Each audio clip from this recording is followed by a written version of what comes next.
नमस्कार। प्रेमचंद अंतर विषयक व्याख्यान माला 28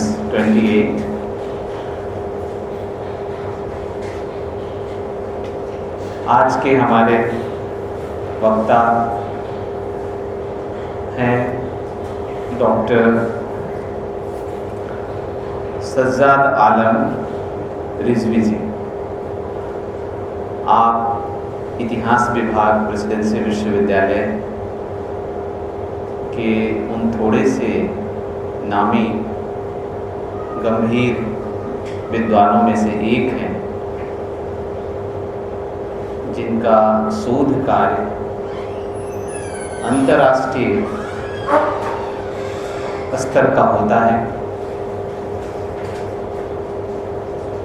आप इन्हें अन्य गतिविधियों में बहुत कम देखते होंगे। मैंने इनको जब भी देखा है अपने सिस्टम के सामने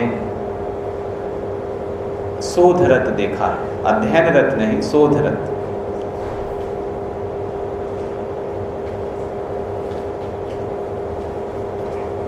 ये गंभीरता कम लोगों में होती है और पिछले 1.5 साल से इनके पीछे भी मैं पड़ा हूँ। एक तो अनाउंस हो चुका था एक व्याख्यान और उसको कैंसिल करना पड़ा, और 2 अन्य वजहों से कैंसिल करना पड़ा 2 बार। जो विषय है आपके सामने, भावनाओं का इतिहास, और अभी आपने गीत भी सुना।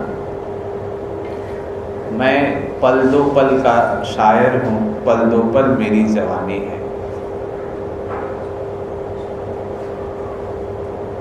पहली नज़र में सुन के ही लगता है कि क्या विषय होगा। इमोशंस का इतिहास। इतिहास तो अमूमन डेटा का होता है, घटनाओं का होता है, बड़ी घटनाओं का होता है। भावनाओं का इतिहास भी होता है और एक हिस्टोरिकल पॉइंट ऑफ व्यू से भावनाओं को देखा जा सकता है। ये अपने आप में एक फैसिनेटिंग बात है, खींचती है। मैं चाहूँगा कि ये पूरा हम लोगों का कार्यक्रम जैसा कि होता रहा है 4:30 तक समाप्त हो जाए, तो अधिक समय न लेते हुए जो 2 औपचारिकताएं हैं, पहली पिछले व्याख्यान की रिपोर्ट और दूसरी आज के वक्ता का परिचय। तो मैं पहले जो 27 कार्यक्रम है, 27 नंबर का, जिसमें पूर्णा बनर्जी अंग्रेजी विभाग की प्रोफेसर ने एक फिल्म पर फेमिनिस्ट नज़रिए से अपने विचार को रखा था, तो उसकी रिपोर्ट जिसे भानु प्रताप ने तैयार किया है, उसको पढ़ने के लिए मैं भानु को आमंत्रित करता हूँ। भानु।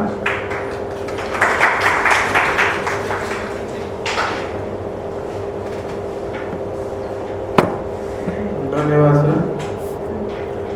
काश सूबेदार पर विरोध में फेंके हुए लाल मिर्च के वेग से पूरा विश्व अंतराखंडक नारीवाद यानी इंटरसेक्शनल फेमिनिज्म के रंग में भीग जाता।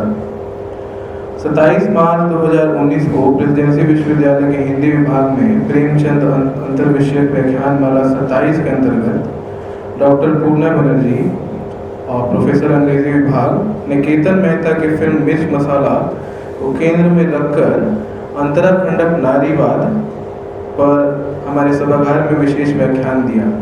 उनके साथ सहयोगी के रूप में उनकी 2 छात्राएं जानवी मुखर्जी और कृषिता विश्वास भी थीं। फिल्म की मुख्य पात्र सोनबाई के प्रति सूबेदार का घिनौना नजरिया और समाज के उस बड़े तबके का नजरिया जो नारी को शरीर मात्र का दर्जा देता है, इन दोनों को डॉक्टर पूर्णा ने समान दिखाया। डॉक्टर पूर्णा ने कहा कि जब तक नारीवाद को अतीत के पूर्वाग्रह पर विश्लेषित करते हुए और स्त्रियों की रक्षा को पुरुषार्थ का मुद्दा बनाते हुए समाज के लोग नारीवाद जैसे विशुद्ध चेतनात्मक प्रयोजन को अधोगति देंगे, तब तक नारीवाद अपनी असली गति से विकास नहीं करेगा। अंतराखंडक नारीवाद के परिप्रेक्ष्य में समाज में हर वर्ग की नारी जिस पर शोषण होता है उसके विरोध में आवाज उठाना हर नागरिक का कर्तव्य है। समाज में अभी भी एक ऐसा अभिजात्य वर्ग है जो शोषित वर्ग के नारियों को उपेक्षित मानता है। जब तक नारीवाद समाज में हर शोषित तबके तक न पहुंचे तब तक इसकी स्वगति को एक आजाद अस्मिता नहीं मिलेगी और इसे पूर्वाग्रह के बेड़ियों में जकड़ा जाएगा। नारी अस्मिता को स्वतंत्र मानकर पुरुष उसका सम्मान करे, न कि उसे अपने पुरुषार्थ का विषय बनाए। यह स्त्री के स्वतंत्र वजूद को मानसिक तौर पर समाज में स्थान देने के लिए जरूरी है।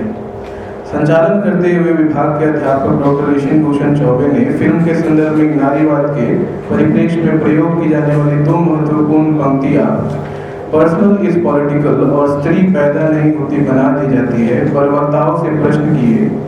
उत्तर में डॉक्टर पूर्णा और उनके सहयोगी छात्राओं ने कहा कि यदि सोनबाई की हार सूबेदार के सामने होती तो यह हार केवल एक निजी हार नहीं होती। इस हार से सूबेदार की प्यास और बढ़ती, उसका अत्याचार और बढ़ता और यह हार नारी अस्मिता की हार होती। साथ ही साथ स्त्री को एक घेरे में बचपन से बांधकर उसके जीवन का हर एक पहलू जैसे शिक्षा आदि को संकुचित कर दिया जाता है।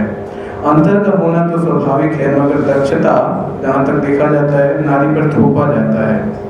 धन्यवाद ज्ञापन करते हुए विभाग के तत्कालीन विभाग अध्यक्ष डॉक्टर वेद रमन ने व्यवहारिक धरातल पर समाज में होने वाली भाषा आधारित, क्षेत्र आधारित, वर्ण आधारित, लिंग आधारित एवं जाति धर्म आधारित हर प्रकार के उस भेद को नारीवाद के व्यापक रूप के तौर पर पेश किया और कहा कि यह भेद समाज के मन मस्तिष्क में बसा हुआ है और किसी न किसी रूप में समाज में हर जगह व्याप्त है।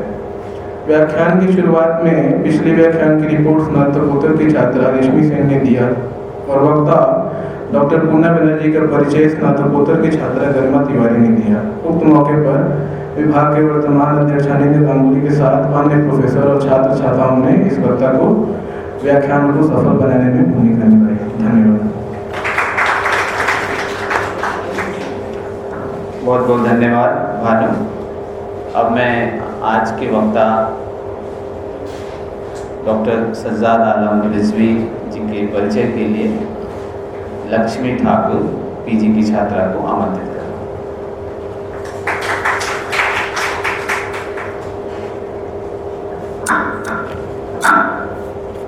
नमस्कार सर। प्रेमचंद अंतर्विषयक व्याख्यान माला 28 में आप सबका स्वागत है। आज हमारे विभाग का यह सौभाग्य है कि हमारे बीच हमारे विश्वविद्यालय के इतिहास विभाग के प्राध्यापक डॉक्टर सज्जाद रिजवी आलम सर उपस्थित हैं। आप मध्यकालीन और प्रारंभिक आधुनिक भारतीय इतिहास के विशेषज्ञ हैं। आपने दिल्ली के जामिया मिलिया इस्लामिया विश्वविद्यालय से वर्ष 2000 में स्नातक, वर्ष 2002 में स्नातकोत्तर और वर्ष 2006 में एमफिल की पढ़ाई प्रथम श्रेणी से उत्तीर्ण की। आपने बर्लिन जर्मनी के फ्रेई यूनिवर्सिटी से पीएचडी की डिग्री प्राप्त की। आपकी शोध अभिरुचि भारत में इस्लाम और मुस्लिम समाजों का बौद्धिक और सांस्कृतिक इतिहास है, जो कि दुनिया भर में इस्लाम की अवधारणाओं पर ध्यान केंद्रित करता है।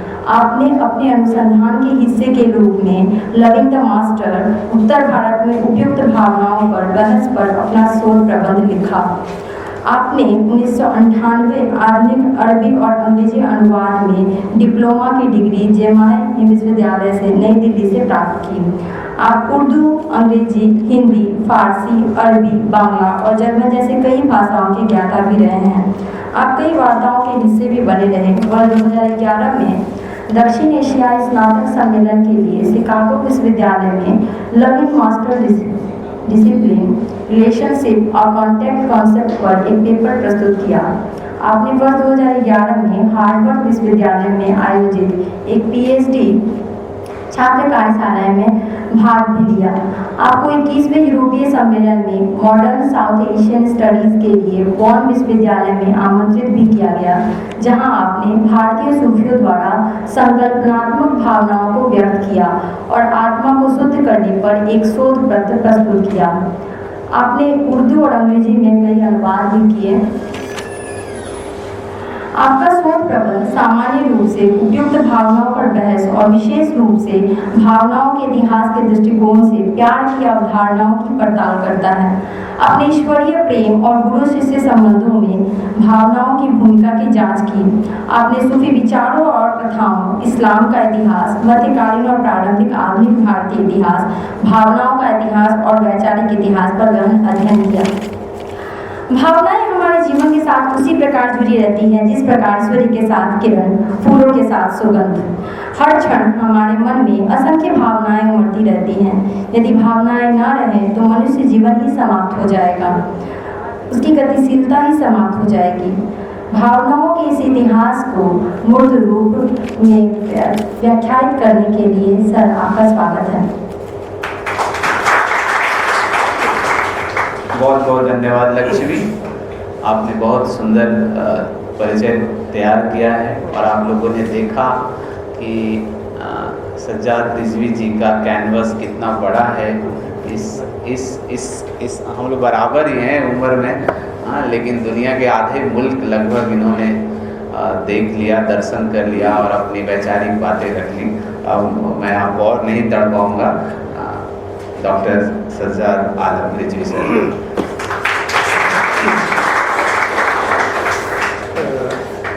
नमस्कार, गुड आफ्टरनून। सबसे पहले मैं अपना आभार प्रकट करता हूँ हिंदी विभाग के सारे अध्यापक के प्रति और आप सबके प्रति कि आप लोगों ने मुझे अपना निमंत्रण दिया और यहाँ कुछ बोलने का अवसर मुझे प्रदान किया। इन चंद हिंदी शब्दों के साथ मैं ये भी गुजारिश करूँगा कि मैं ज़्यादातर उर्दू भाषी हूँ। वैसे मैं बंगाल का रहने वाला हूँ तो बंगाली भी समझ लेता हूँ, लेकिन मेरी पढ़ाई उर्दू मीडियम से हुई है, तो इसलिए मैं कोशिश करूँगा कि हिंदुस्तानी जो भाषा है उसका यहाँ इस्तेमाल हो। हिंदी भाषा में अगर मैं बोलूँ तो शब्दों की खोज में मुझे बहुत वक्त बिताना पड़ेगा। तो आज का जो विषय है वो आप लोगों को सबको पता है कि भावनाओं का इतिहास, उसका एक परिचय, उसका एक इंट्रोडक्शन। और अभी मेरी गुफ्तगू से पहले यहाँ एक मुकेश जी का गाना बजाया गया जो पल दो पल के शायर थे, उसी से रिलेटेड भावनाओं को उर्दू में जज्बात कहते हैं, जज्बा या जज्बात।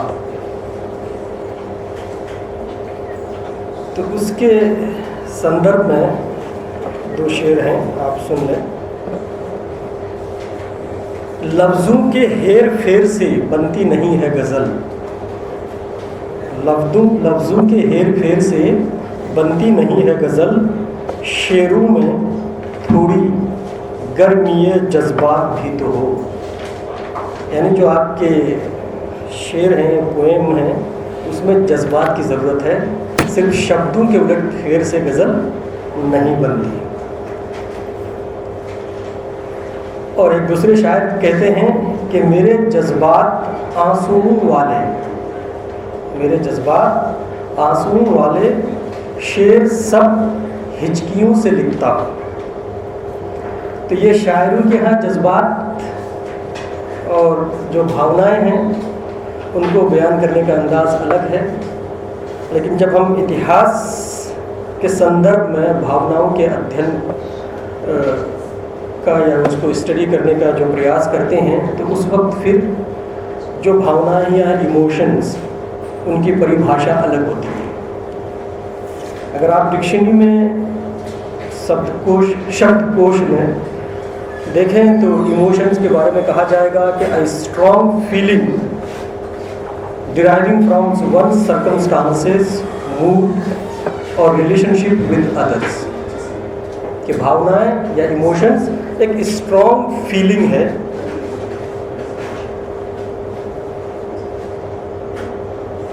जो आसपास के जो हालात हैं उनकी वजह से, जो मूड है उनकी वजह से, या हमारा एक दूसरे से जो आपसी संबंध होता है उनकी वजह से, जो एक कॉम्प्लेक्स और बहुत ही पेचीदा एक्सपीरियंस या अनुभव होता है उसे इमोशन का नाम दिया जाता है, लेकिन वो स्ट्रॉन्ग होता है।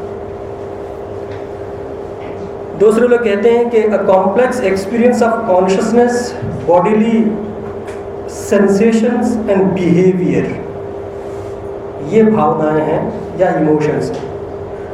यानी जो कॉन्शियसनेस, जो होश हवास की बात करते हैं, बॉडी में जो एक उथल पुथल होती है, पसीना आता है या कपकपी तारी हो जाती है, फेयर में, डर में, खौफ में, भय में या क्रोध में आप पर पसीना आ जाता है, तो वो बॉडीली सेंसेशन होते हैं और उसके अकॉर्डिंगली आपका एक बिहेवियर होता है, आपका बर्ताव होता है। इन सब के कॉम्प्लेक्स को इमोशंस कहते हैं। लेकिन इसके हवाले से 2 शेर आप लोग सुने। एक उर्दू के बहुत बड़े कवि गुजरे हैं जिनका नाम है डॉक्टर मोहम्मद इकबाल। उन्होंने एक शेर लिखा है कि अच्छा है दिल के पास रहे पास बाने अक्ल, लेकिन कभी कभी उसे तन्हा भी छोड़ दे। यानी दिल के पास अक्ल का होना ज़रूरी है, लेकिन कभी कभी दिल के लिए अक्ल को छोड़ दीजिए। या किसी ने कहा है, उसी ने ही कहा है कि बेखतर यानी बेखौफ, निडर होकर के, विदाउट एनी भय, कूद पड़ा आतिशे नमरूद में इश्क, यानी आग में इश्क निर्भय होकर के कूद पड़ा है।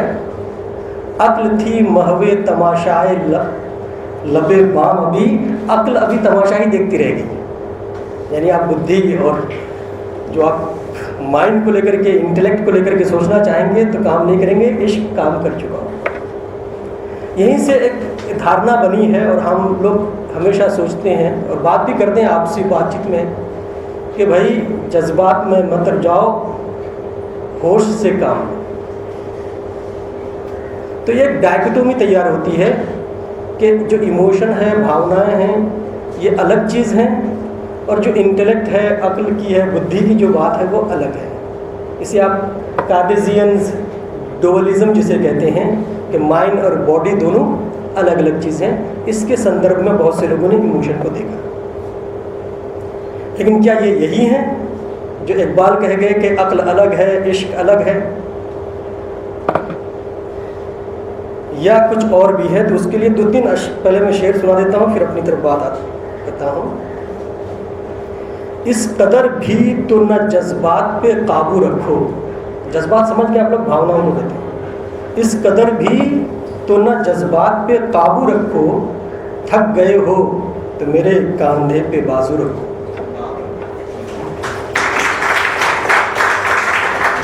और एक दूसरी चीज़ है,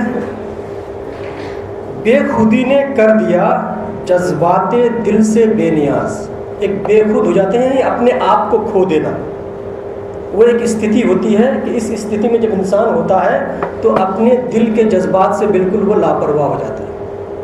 तो बेखुदी ने कर दिया जज्बात दिल से बेनियाज, अब तेरा मिलना न मिलना सब बराबर हो गया। ठीक है, एक था ये। और 2 शेर हैं, मैं इसको अभी फिर एक्सप्लेन करूँगा अपने इसमें। एक है, तज़ादे जज्बात पे नाजुक मकाम आया तो क्या करोगी। यानी जज्बात और भावनाओं में अगर कंट्राडिक्शन आ जाए तो तुम क्या करोगे। मैं रो रहा हूँ, तुम हंस रहे हो, मैं मुस्कुराया तो क्या करोगे। तो अगर आप कंट्राडिक्टरी लेना चाहें कि भाई मैं रो रहा हूँ तो आप हंस रहे हैं, लेकिन अगर मैं हंस दूँ तो आप क्या करेंगे, तो एक मसला आएगा। और आज के संदर्भ में भी हमारे बहुत पहले साहिर लुधियानवी साहब ने जज्बात के बारे में एक बात कही थी। जज्बात भी हिंदू होते हैं, जज्बात चाहत भी मुसलमान होती है। जज्बात भी हिंदू होते हैं, चाहत भी मुसलमान होती है। दुनिया का इशारा था लेकिन समझा न इशारा दिल ही तो है। अब ये दिल फिर इधर नहीं जा रहे हैं। कुछ ने कहा कि नहीं, जज्बात की एक आइडेंटिटी होती है, चाहे धार्मिक हो, चाहे वो सामाजिक हो, चाहे वो राजनीतिक हो, इस तरह से होते हैं। और आखिरी शेर मैं सुना करके फिर जी चाहता है जीना जज्बात के मुताबिक, जी चाहता है जीना जज्बात के मुताबिक, हालात कर रहे हैं हालात के मुताबिक। अब ये सब चीज़ें जो आती हैं वो अब इस मौजू से हम इस विषय से इसको अगर संबंध करें कि एक तो हमारा जो कॉमन सेंस है, जो आम समझ है भावनाओं के बारे में, वो यही है कि अक्ल अलग है, भावनाएं अलग हैं। दूसरी समझ ये है कि जो भावनाएं होती हैं वो इर्रेशनल होती हैं, रैशनल नहीं होती हैं। इसलिए इंसान अगर रैशनल रहे तो अपने आप को भावनाओं से अलग रखे और सेल्फ रिस्ट्रेंट जिसे कहते हैं कि अपने आप को काबू में रखे, इसकी बात की जाती है। तो जब ये इमोशन ये इस तरह से हैं जिनका संबंध एक्सपीरियंस से है, तो अरबी में एक कहावत है, मैं आप लोगों से सिर्फ इंटरेस्ट के लिए बोल देता हूँ कि अल मुहब्बतो हालुन ला युअब्बिरु अनहा मकाल, कि मोहब्बत एक हालत होती है, एक स्थिति होती है जिसे शब्दों में बयान नहीं किया जा सकता। और हमने आपस में बहुत सी जगह नॉवेल्स या उपन्यास वगैरह पढ़ा है और वहाँ भी देखा है, या खासकर जो ड्रामा वाली बात होती है उसमें देखा है कि लोग कहते हैं कि एक अजीब तरह का अनुभव हुआ जिसे शब्दों में नहीं बताया जा सकता। तो जब अनुभव एक्सपीरियंस शब्दों में नहीं बताया जा सकता है तो उसकी हिस्ट्री कैसे लिखी जा सकती है? हिस्टोरियंस तो ज़्यादातर कुछ न कुछ ऐसे सोर्सेस पर निर्भर करते हैं जिनका एक फिजिकल फाउंडेशन होता है, उसके अंदर मटेरियलिटी होती है, चाहे वो टेक्सचुअल हो चाहे वो नॉन टेक्सचुअल, टेक्स्ट की सूरत में हो या कोई मोनूमेंट, कोई बिल्डिंग है ना, या कोई पेंटिंग, कोई ना कोई उसकी फिजिकलिटी होगी जिसको हिस्टोरियंस इस्तेमाल करते हैं, प्रयोग करते हैं और उसके आधार पर एक हिस्ट्री लिखते हैं। तो अब अगर हम भावनाओं के इतिहास को लिखना चाहें तो किस तरह से लिखें? और इसके साथ ये भी एक सत्य है कि बहुत पहले लुसिन फेवरे जो एनाल्स स्कूल के एक बहुत बड़े नाम थे, उन्होंने कहा था कि इमोशंस और फीलिंग्स की हिस्ट्री लिखी जानी चाहिए, उसका इतिहास लिखा जाना चाहिए। ये 1930-31 में कहा था उन्होंने। उसके बाद 1980 की दहाई में पीटर स्टेर्न्स और कैरल स्टेर्न्स ने उस चीज़ को लिया और इतिहास के क्षेत्र में इमोशन को ले आए। और उन्होंने, वहाँ हालांकि वो सोशल हिस्टोरियन थे, लेकिन उन्होंने कहा कि नहीं, इतिहास का भी अध्ययन ज़रूरी है हिस्ट्री की सही समझ के। और इसके बाद फिर बाकायदा तौर पर बर्लिन में, जहाँ से मैंने अपना PhD किया है, वहाँ एक सेंटर बना 2008 में जो डिवोटेड रहा हिस्ट्री ऑफ इमोशंस के लिए। उसके फ़ौरन 1 साल के बाद क्वींस मेरी कॉलेज इंग्लैंड में, वहाँ भी हिस्ट्री ऑफ इमोशंस का एक सेंटर बना। 2011 में ऑस्ट्रेलिया में भी एक हिस्ट्री ऑफ इमोशन का सेंटर बना। तो इस तरह से जो भावनाओं के इतिहास का जो क्षेत्र है, जो फील्ड है, वो एक उभरता हुआ फील्ड है, उस पर लोग काम कर रहे हैं। बर्लिन में जो सेंटर बना है वहाँ 2 कॉन्टेक्स्ट पे काम हो रहा है। एक तो यूरोपियन और वेस्टर्न कॉन्टेक्स्ट में जो भावनाओं का इतिहास है उस पर, और दूसरा साउथ एशिया के कॉन्टेक्स्ट में। तो मैं आपके सामने जो बोलूँगा, चूँकि हम लोग वहाँ जो साउथ एशिया पे काम करने वाले थे सब बटे हुए थे। उसमें मेरी एक कुलीग थी जिसका नाम है मोनिका फरायर, उसने हिंदी भाषा को सामने रखते हुए भावनाओं के इतिहास पे काम किया है। मैंने अरबी, फारसी और उर्दू के जो स्रोत थे उनको सामने रखकर इस इतिहास पे काम किया है। और मेरी जो सुपरवाइजर थी वो सिर्फ उर्दू भाषा पर फोकस करते हुए काम कर रही है। तो साउथ एशिया में जो भावनाओं का इतिहास है इसको रखते हुए भी काम शुरू हुआ है। मैं जो आपके सामने आज गुफ्तगू करूँगा, बातचीत करूँगा, वो इस विषय पे ज़्यादा इसका फोकस होगा कि क्या जो एक्सपीरियंस, जिसे हम इमोशंस को एक्सपीरियंस का नाम दिए, उसको हम डॉक्यूमेंट कर सकते हैं या उसको हम डिस्कवर कर सकते हैं या नहीं कर सकते। तो इतिहास में अलग अलग डिसिप्लिन अलग है, लिटरेचर में और इतिहास में जहाँ तक मेरे ख्याल में थोड़ा ये फ़र्क है कि इतिहास में हम लोग दो चीज़ों पे ज़्यादा फोकस करते हैं। एक तो ये है कि कंटिन्यूटी और चेंज, कि जो चीज़ आज है वो पहले थी या नहीं थी। अगर थी, आज भी है, तो कंटिन्यूटी हो रही है, तो क्यों हो रही है। और अगर वो पहले नहीं थी, आज है, तो वो चेंज आया है, वो चेंज क्यों आया। इमोशंस के बारे में जब हम लोग बचपन में थे, घर में थे, बहुत सारे लोग बोलते हैं कि माँ का प्यार, बाप का लाड दुलार, ये एक यूनिवर्सलाइजेशन की बात होती है कि उसको हम यूनिवर्सल मान लेते हैं कि माँ होगी तो ऐसे ही होगा उनका बिहेवियर, बाप है तो उसका बिहेवियर ऐसी होगा, भाई है तो ऐसी होगा, बहन है तो ऐसी होगा, है ना, शायर है तो उसके महबूब का कुछ और ये होगा। तो इस तरह के यूनिवर्सलाइजेशन के कॉन्सेप्ट को लेकर के हम आते हैं। हिस्ट्री ऑफ इमोशन जब शब्द यूज़ किया जाता है, उसका प्रयोग किया जाता है, तो उसका मतलब यही होता है कि emotions have history, that means emotion change across time and space. एक तो पहला ये है, और दूसरा ये है कि इमोशंस हिस्टोरिकल जो चेंज हैं उसमें रोल प्ले करते हैं। अब अगर आप किसी को कहेंगे कि नहीं, प्रेम की जो परिभाषा आज से 100 साल या 200 साल या 1000 साल पहले थी वो आज ही है ना, और अगर आप कहते हैं कि नहीं वो चेंज हो गई है, तो बहुत से लोग मानने के लिए तैयार नहीं होंगे। भाई प्रेम प्रेम होता है कि नहीं, क्रोध क्रोध होता है। लेकिन हिस्टोरियंस कहते हैं, उनका मानना है कि emotions have history, that means they undergo change, ठीक है नहीं। और emotions make history, that means they play important role in bringing about socio political change. इसकी दो मिसाल ले लीजिए।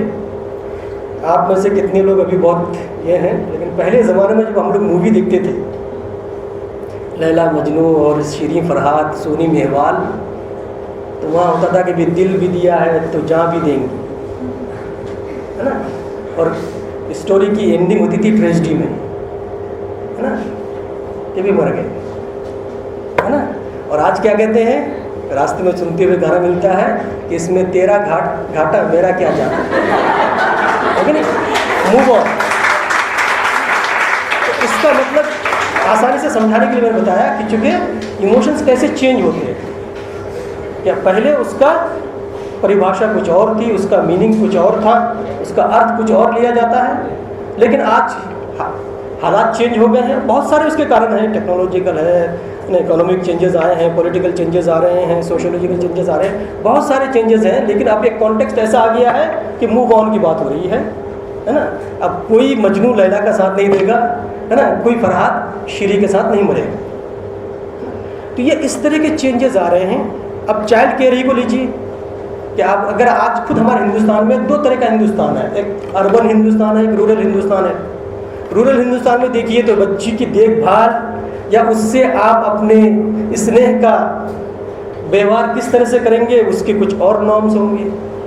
और जब आप अर्बन एरियाज़ में आएंगे तो बच्चों को तरबियत देने के लिए, उनको पालन पोषण के लिए, उनको सिखाने के लिए, उनके शिक्षा के लिए आपके पास कुछ और नॉर्म्स हो जाते हैं। तो इसी को देखते हुए हिस्टोरियंस ये कह देते हैं कि इमोशंस चेंज होते हैं। और जहाँ तक इमोशंस चेंज लाते हैं, परिवर्तन लाते हैं, तब्दीली लाते हैं, तो वो तो हम सब कुछ देखते हैं। आजकल इलेक्शन का मौका है कि आपकी किसी एक भावनाओं को या तो ठेस पहुंचा दिया जाए या उसे उत्तेजित कर दिया जाए, तो फिर देखिए कितना बड़ा पॉलिटिकल चेंज भी आ जाएगा, सोशल चेंज भी आ जाएगा, इकोनॉमिक चेंजेस भी आ जाएंगे, बहुत सारे चेंजेस आ जाएंगे, है ना। हाँ, उनके लिए अलग अलग चीज़ों का सहारा लिया जाएगा। तो वो इस तरह के चेंजेस वो लाते हैं। तो इसको कह देते हैं हम कि इंस्ट्रूमेंटलाइजेशन ऑफ इमोशन। कि वहाँ वो इमोशंस दे मेक हिस्ट्री, है ना। और पहले वाला जो कॉन्टेक्स्ट था उसमें क्या कि इमोशन जो चेंज हो रहे हैं तो इमोशंस हैव हिस्ट्री। तो ये एक दो बात हुई।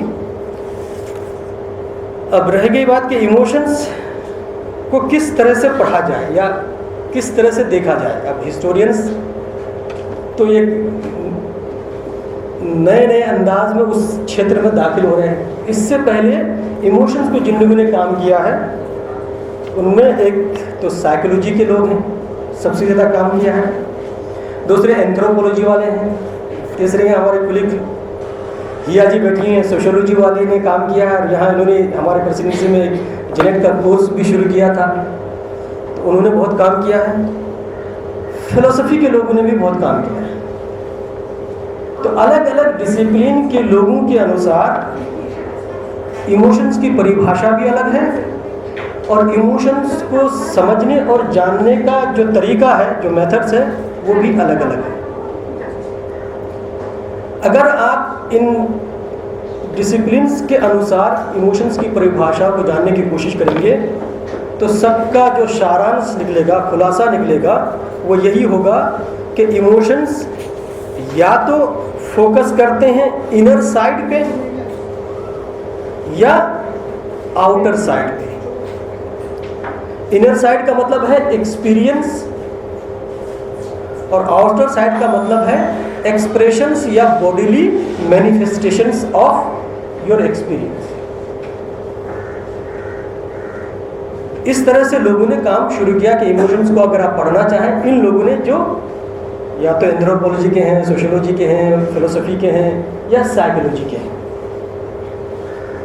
विलियम जेम्स एक बहुत बड़े फेमस और मशहूर और विख्यात साइकोलॉजिस्ट थे। उन्होंने एक आर्टिकल लिखा जिसका नाम है व्हाट इज इमोशन। और वहाँ वो कहते हैं कि इमोशन जो है वो क्या है। मैं पहले अंग्रेजी बोल लेता हूँ, शायद हिंदी में मैं अच्छी तरह से ट्रांसलेट नहीं कर पाऊँ। कि अवेयरनेस ऑफ फिजिकल अराउजल, कि जो शारीरिक उत्तेजना या उथल पुथल होती है उसकी से अगर आप अवगत हो रहे हैं तो वही इमोशंस है। उनके हिसाब से क्या है, हम आमतौर पर ये समझते हैं कि हमको पसीना आता है या हमें कपकपी आ जाती है। क्यों? इसलिए कि हम सोचते हैं कि या तो हमें एंगर आ रहा है, आ गया है, हमारे पास क्रोध है, या हमें भय आ रहा है। लेकिन ये कहेंगे कि नहीं, ऐसा नहीं है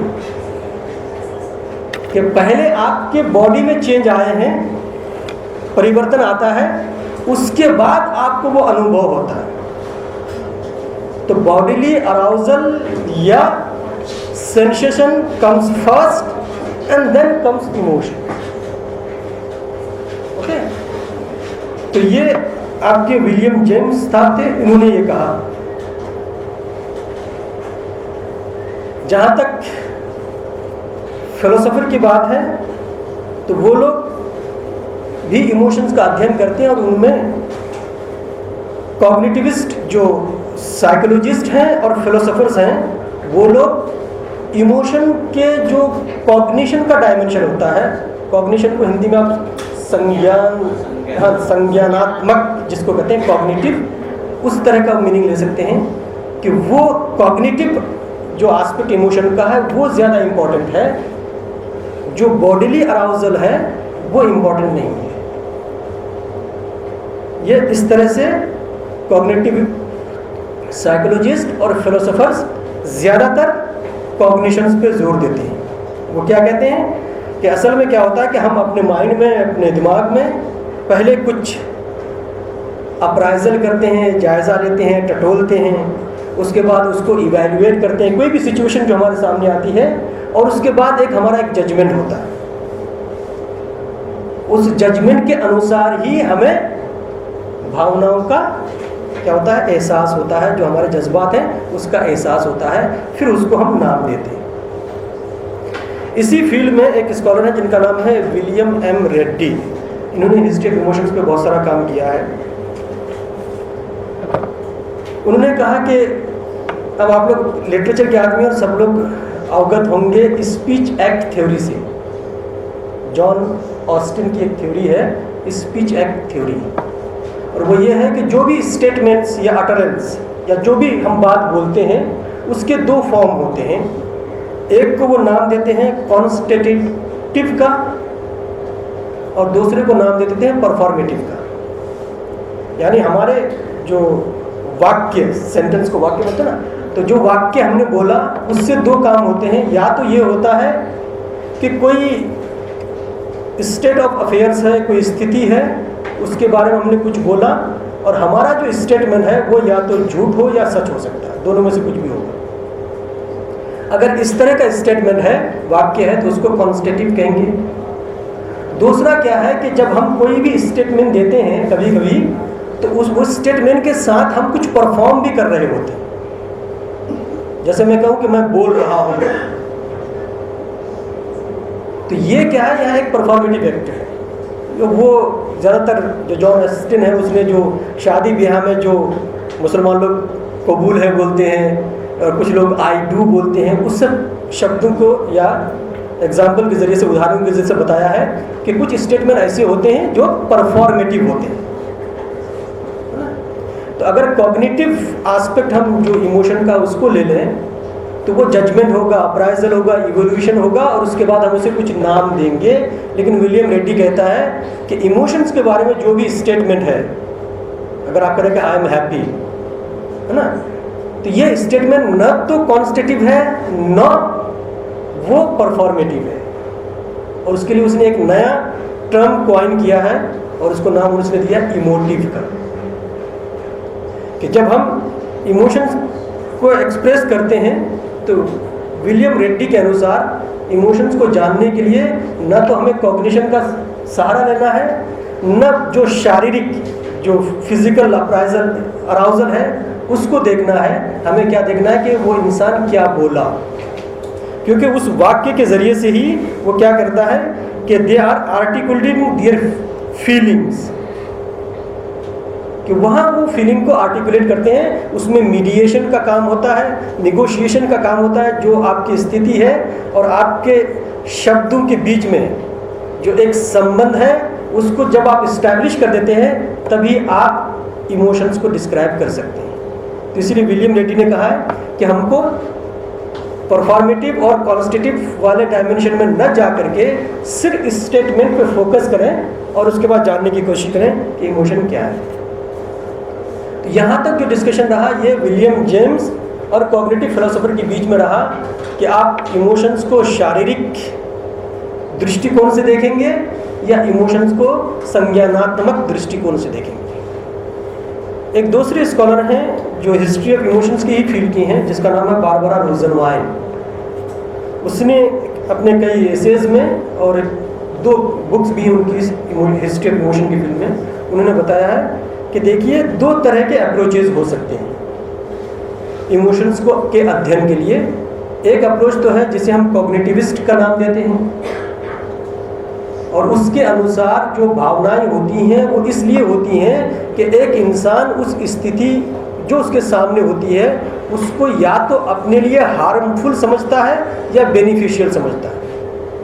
अगर बेनिफिशियल समझता है तो उसका एक अलग तरह का इमोशन होगा, और अगर उसको अपने लिए हार्मफुल, जिसको हानिकारक कहते हैं, वो समझ ले तो इसका मतलब उसका एक्सपीरियंस और उसकी अनुभूति अलग टाइप की होगी। तो ये एक कॉग्निटिव अप्रोच होगा इमोशन के लिए। लेकिन एक दूसरा इमोशंस के इतिहास के फील्ड में एक दूसरा अप्रोच है जिसे हम कंस्ट्रक्टिविस्ट अप्रोच कहते हैं, जिसको क्या है निर्माणात्मक, उसको एडजेक्टिव कैसे बनाएंगे हिंदी में, है निर्माणात्मक। अब यही बात आ जाती है कि क्या इमोशंस ये नेचुरल होते हैं?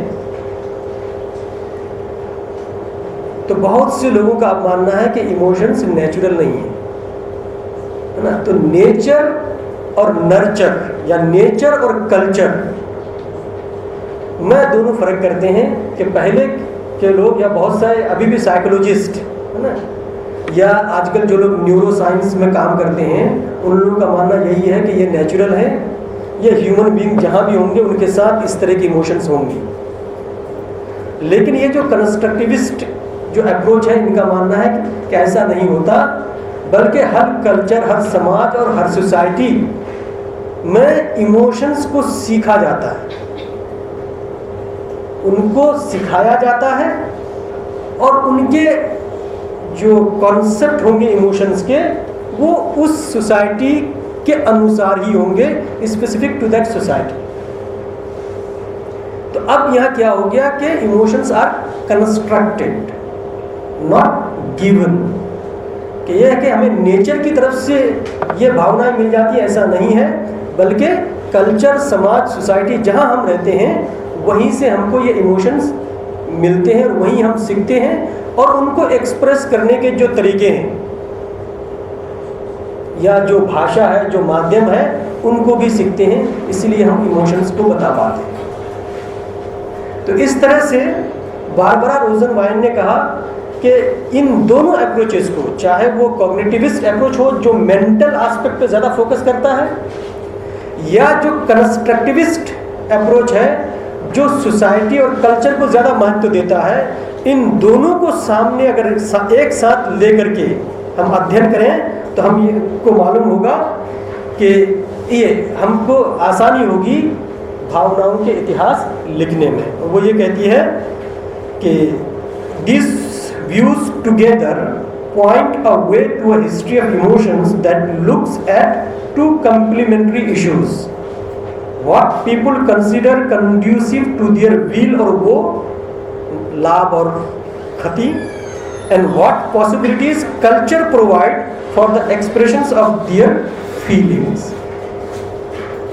कि अब हम ये देखेंगे कि एक इंसान जो जिसको अनुभूति होती है भावनाओं के प्रति, वो अनुभूति उसके एक मेंटल जो जजमेंट है, इवैल्यूएशन है, उस पर आधारित तो है, लेकिन वो जजमेंट इसलिए ले पाता है कि समाज उसको पॉसिबिलिटीज देता है कि उनके एक्सप्रेशन के लिए तुम्हारे पास क्या संभावनाएं हैं, क्या पॉसिबिलिटीज हैं। ठीक है, तो इसीलिए बारबरा रोज़नवाइन के अनुसार अब ये दोनों अप्रोचेस को सामने लेकर के अगर हम भावनाओं का अध्ययन करें तो हम उसके इतिहास को भी रिकवर कर सकते हैं।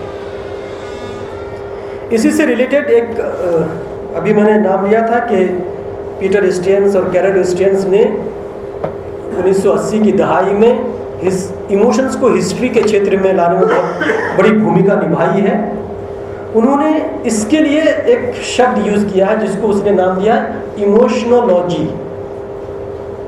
आजकल लॉजी वाली चीज़ बहुत सारी चलती है ना, तो उसी में उन्होंने क्या कह दिया इमोशनोलॉजी। इमोशनोलॉजी का मतलब होता है कि वो इमोशनल स्टैंडर्ड्स या रूल या स्टाइल्स जिसको एक समाज बनाता है इमोशन को कल्टीवेट करने के लिए, उसको अपनाने के लिए और दूसरे उसी के साथ साथ इमोशंस को प्रकट करने के लिए, उसको एक्सप्रेस करने के लिए। इसी फील्ड में सोशियोलॉजी की फील्ड की एक अर्ली होस्टचाइल्ड है, उसने भी एक आर्टिकल लिखा emotion work feeling rules and social structure. तो अब इनका ये कहना हुआ कि आप कॉग्निटिव अप्रोच ले सकते हैं, कंस्ट्रक्टिव अप्रोच ले सकते हैं, लेकिन जब आप इमोशन का अध्ययन करेंगे तो आपको फोकस करना पड़ेगा किस पे, कि हर सोसाइटी के कुछ रूल्स होते हैं, कुछ नियम्स होते हैं, कुछ सिद्धांत होते हैं, उन सिद्धांतों का अध्ययन करना भी ज़रूरी है। अगर हम उसको का अध्ययन करेंगे तभी हम इमोशंस की हिस्ट्री लिखेंगे। और जब यहाँ इमोशनल रूल की बात आ गई, इमोशनोलॉजी की बात आई, तो अब बारबरा रोज़नवाइन ने फिर एक दूसरा टर्म कॉइन किया जिसको उसने नाम दिया है इमोशनल कम्युनिटीज़ का। कि एक ही मुल्क में, एक ही जगह, एक ही शहर में कई कम्युनिटीज़ हो सकती हैं जो इमोशन के आधार पर, है ना, अलग अलग कैटेगरीज में बांटी जा सकती हैं, उनको डिवाइड किया जा सकता है। ठीक है, वो क्यों उनको इमोशनल कम्युनिटी करेंगे? क्योंकि वो कुछ शेयर्स या कुछ नियम्स या सिद्धांतों को शेयर करते हैं इमोशन के प्रति। तो इसीलिए उसने इमोशनल कम्युनिटीज़ का नाम दिया। विलियम रेड्डी ने इसके लिए एक दूसरा वर्ड यूज़ किया है इमोशनल रिजीम का, है ना, या इमोशनल रिफ्यूज का। कि आपको एक पनाह मिल जाती है अपने इमोशंस को या तो प्रकट करने के लिए या उसको कल्टीवेट करने के लिए। कोई ख़ास जगह होती है, कोई ख़ास कम्युनिटी होती है, कोई ग्रुप होता है, वहाँ आप इमोशन को डिस्कस कर सकते हैं। तो इसलिए इमोशंस के सिद्धांतों के अध्ययन के साथ साथ ये भी ज़रूरी है कि किस कम्युनिटी को वो इंडिविजुअल बिलोंग करता है, तो उस कम्युनिटी को भी आपको अध्ययन के दायरे में लाना है। लेकिन अभी भी वो जो समस्या थी वो अभी हल नहीं हुई है। बारबरा रोज़ेनबर्ग ने कह दिया कि कॉग्निटिव भी ले लीजिए, कंस्ट्रक्टिव भी ले लीजिए। अब कंस्ट्रक्टिविस्ट में आप जब जाएंगे तो सिद्धांतों पे, नियमों पे फोकस करेंगे, लेकिन बॉडी और माइंड के बीच में जो डाइकोटोमी है वो अभी भी बरकरार है।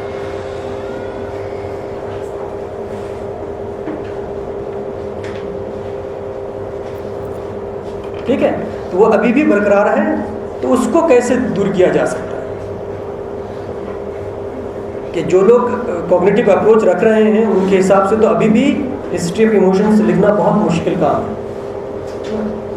तो एक दूसरे स्कॉलर है जिसका नाम है मुनिक शीर, उसने ये कहा कि ये जो डाइकोटोमी बॉडी और माइंड के बीच में है, या अगर आप इमोशनोलॉजी को अध्ययन पर फोकस कर रहे हैं तो स्ट्रक्चर और एजेंसी के बीच में, अगर आप किसी इमोशनल कम्युनिटी का अध्ययन करना चाहते हैं, उनके सिद्धांतों को देख रहे हैं, तो ठीक है, आप सिद्धांतों को देख लिए, लेकिन जो पर्सन है, जो व्यक्ति है, जो इमोशन को एक्सप्रेस करता है, उसकी एजेंसी कहाँ, उसका रोल कहाँ गया?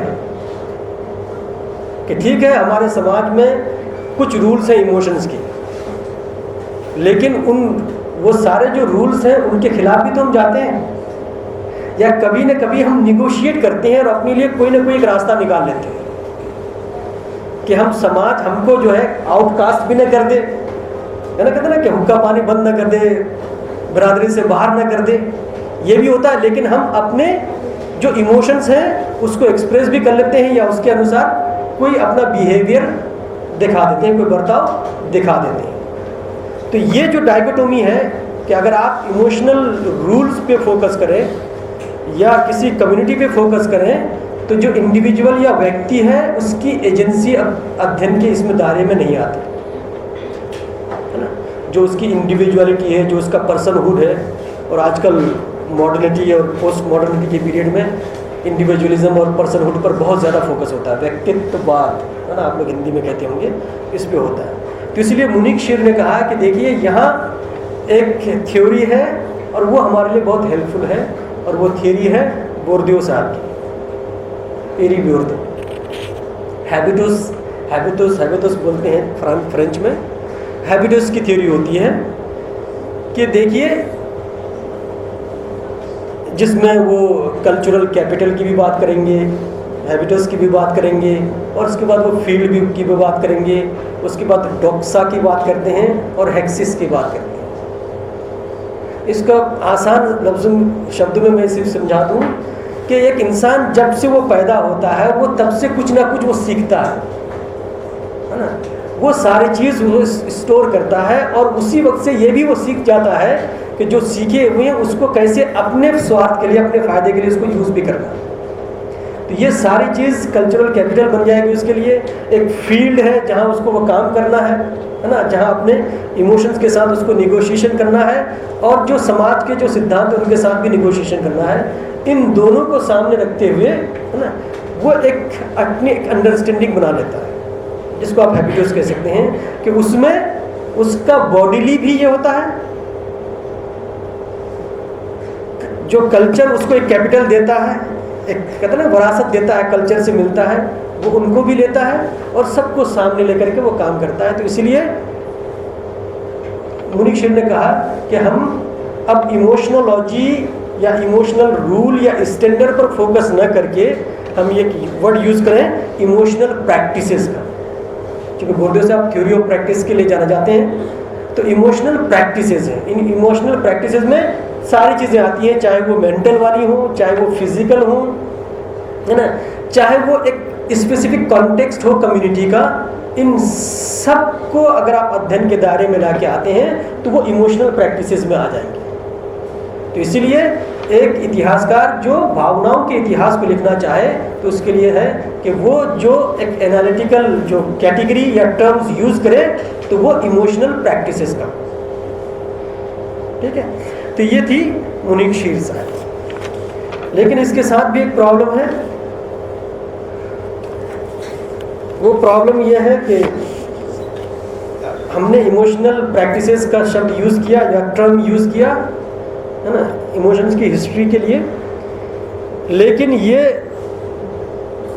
उस कॉन्टेक्स्ट को एड्रेस नहीं कर सकता जहाँ इमोशनल प्रैक्टिसेस मैलिएबल हों, बहुत चेंज होते रहती हों, बदलते रहते हों, या प्लूरल प्रैक्टिसेस हों। प्लूरल कहा मैं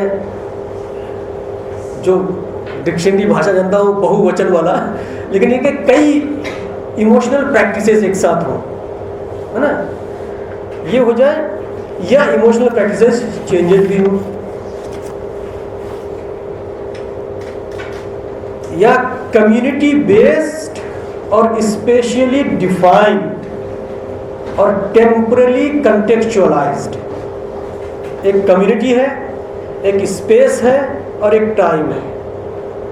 इन तीनों को साथ लेकर के अगर हम अध्ययन करना चाहें तो इमोशनल प्रैक्टिसेस में वो सारी बातें आती हैं, नहीं आ पाती कहाँ, जब वहाँ प्लूरल ट्रेडिशन हो और जहाँ इमोशनल प्रैक्टिसेस मैलिएबल हो, चेंज होते रहती हों, बदलती रहती हों।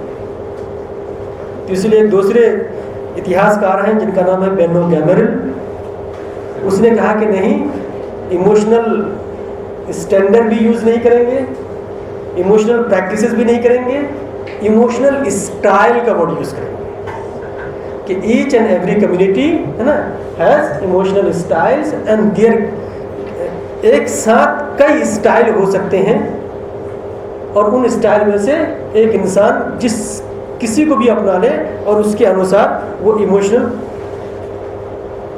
स्टाइल को अपनाते हुए अपने इमोशन को कल्टीवेट भी कर सकता है और अपने इमोशन को उसके अनुसार प्रकट भी कर सकता है।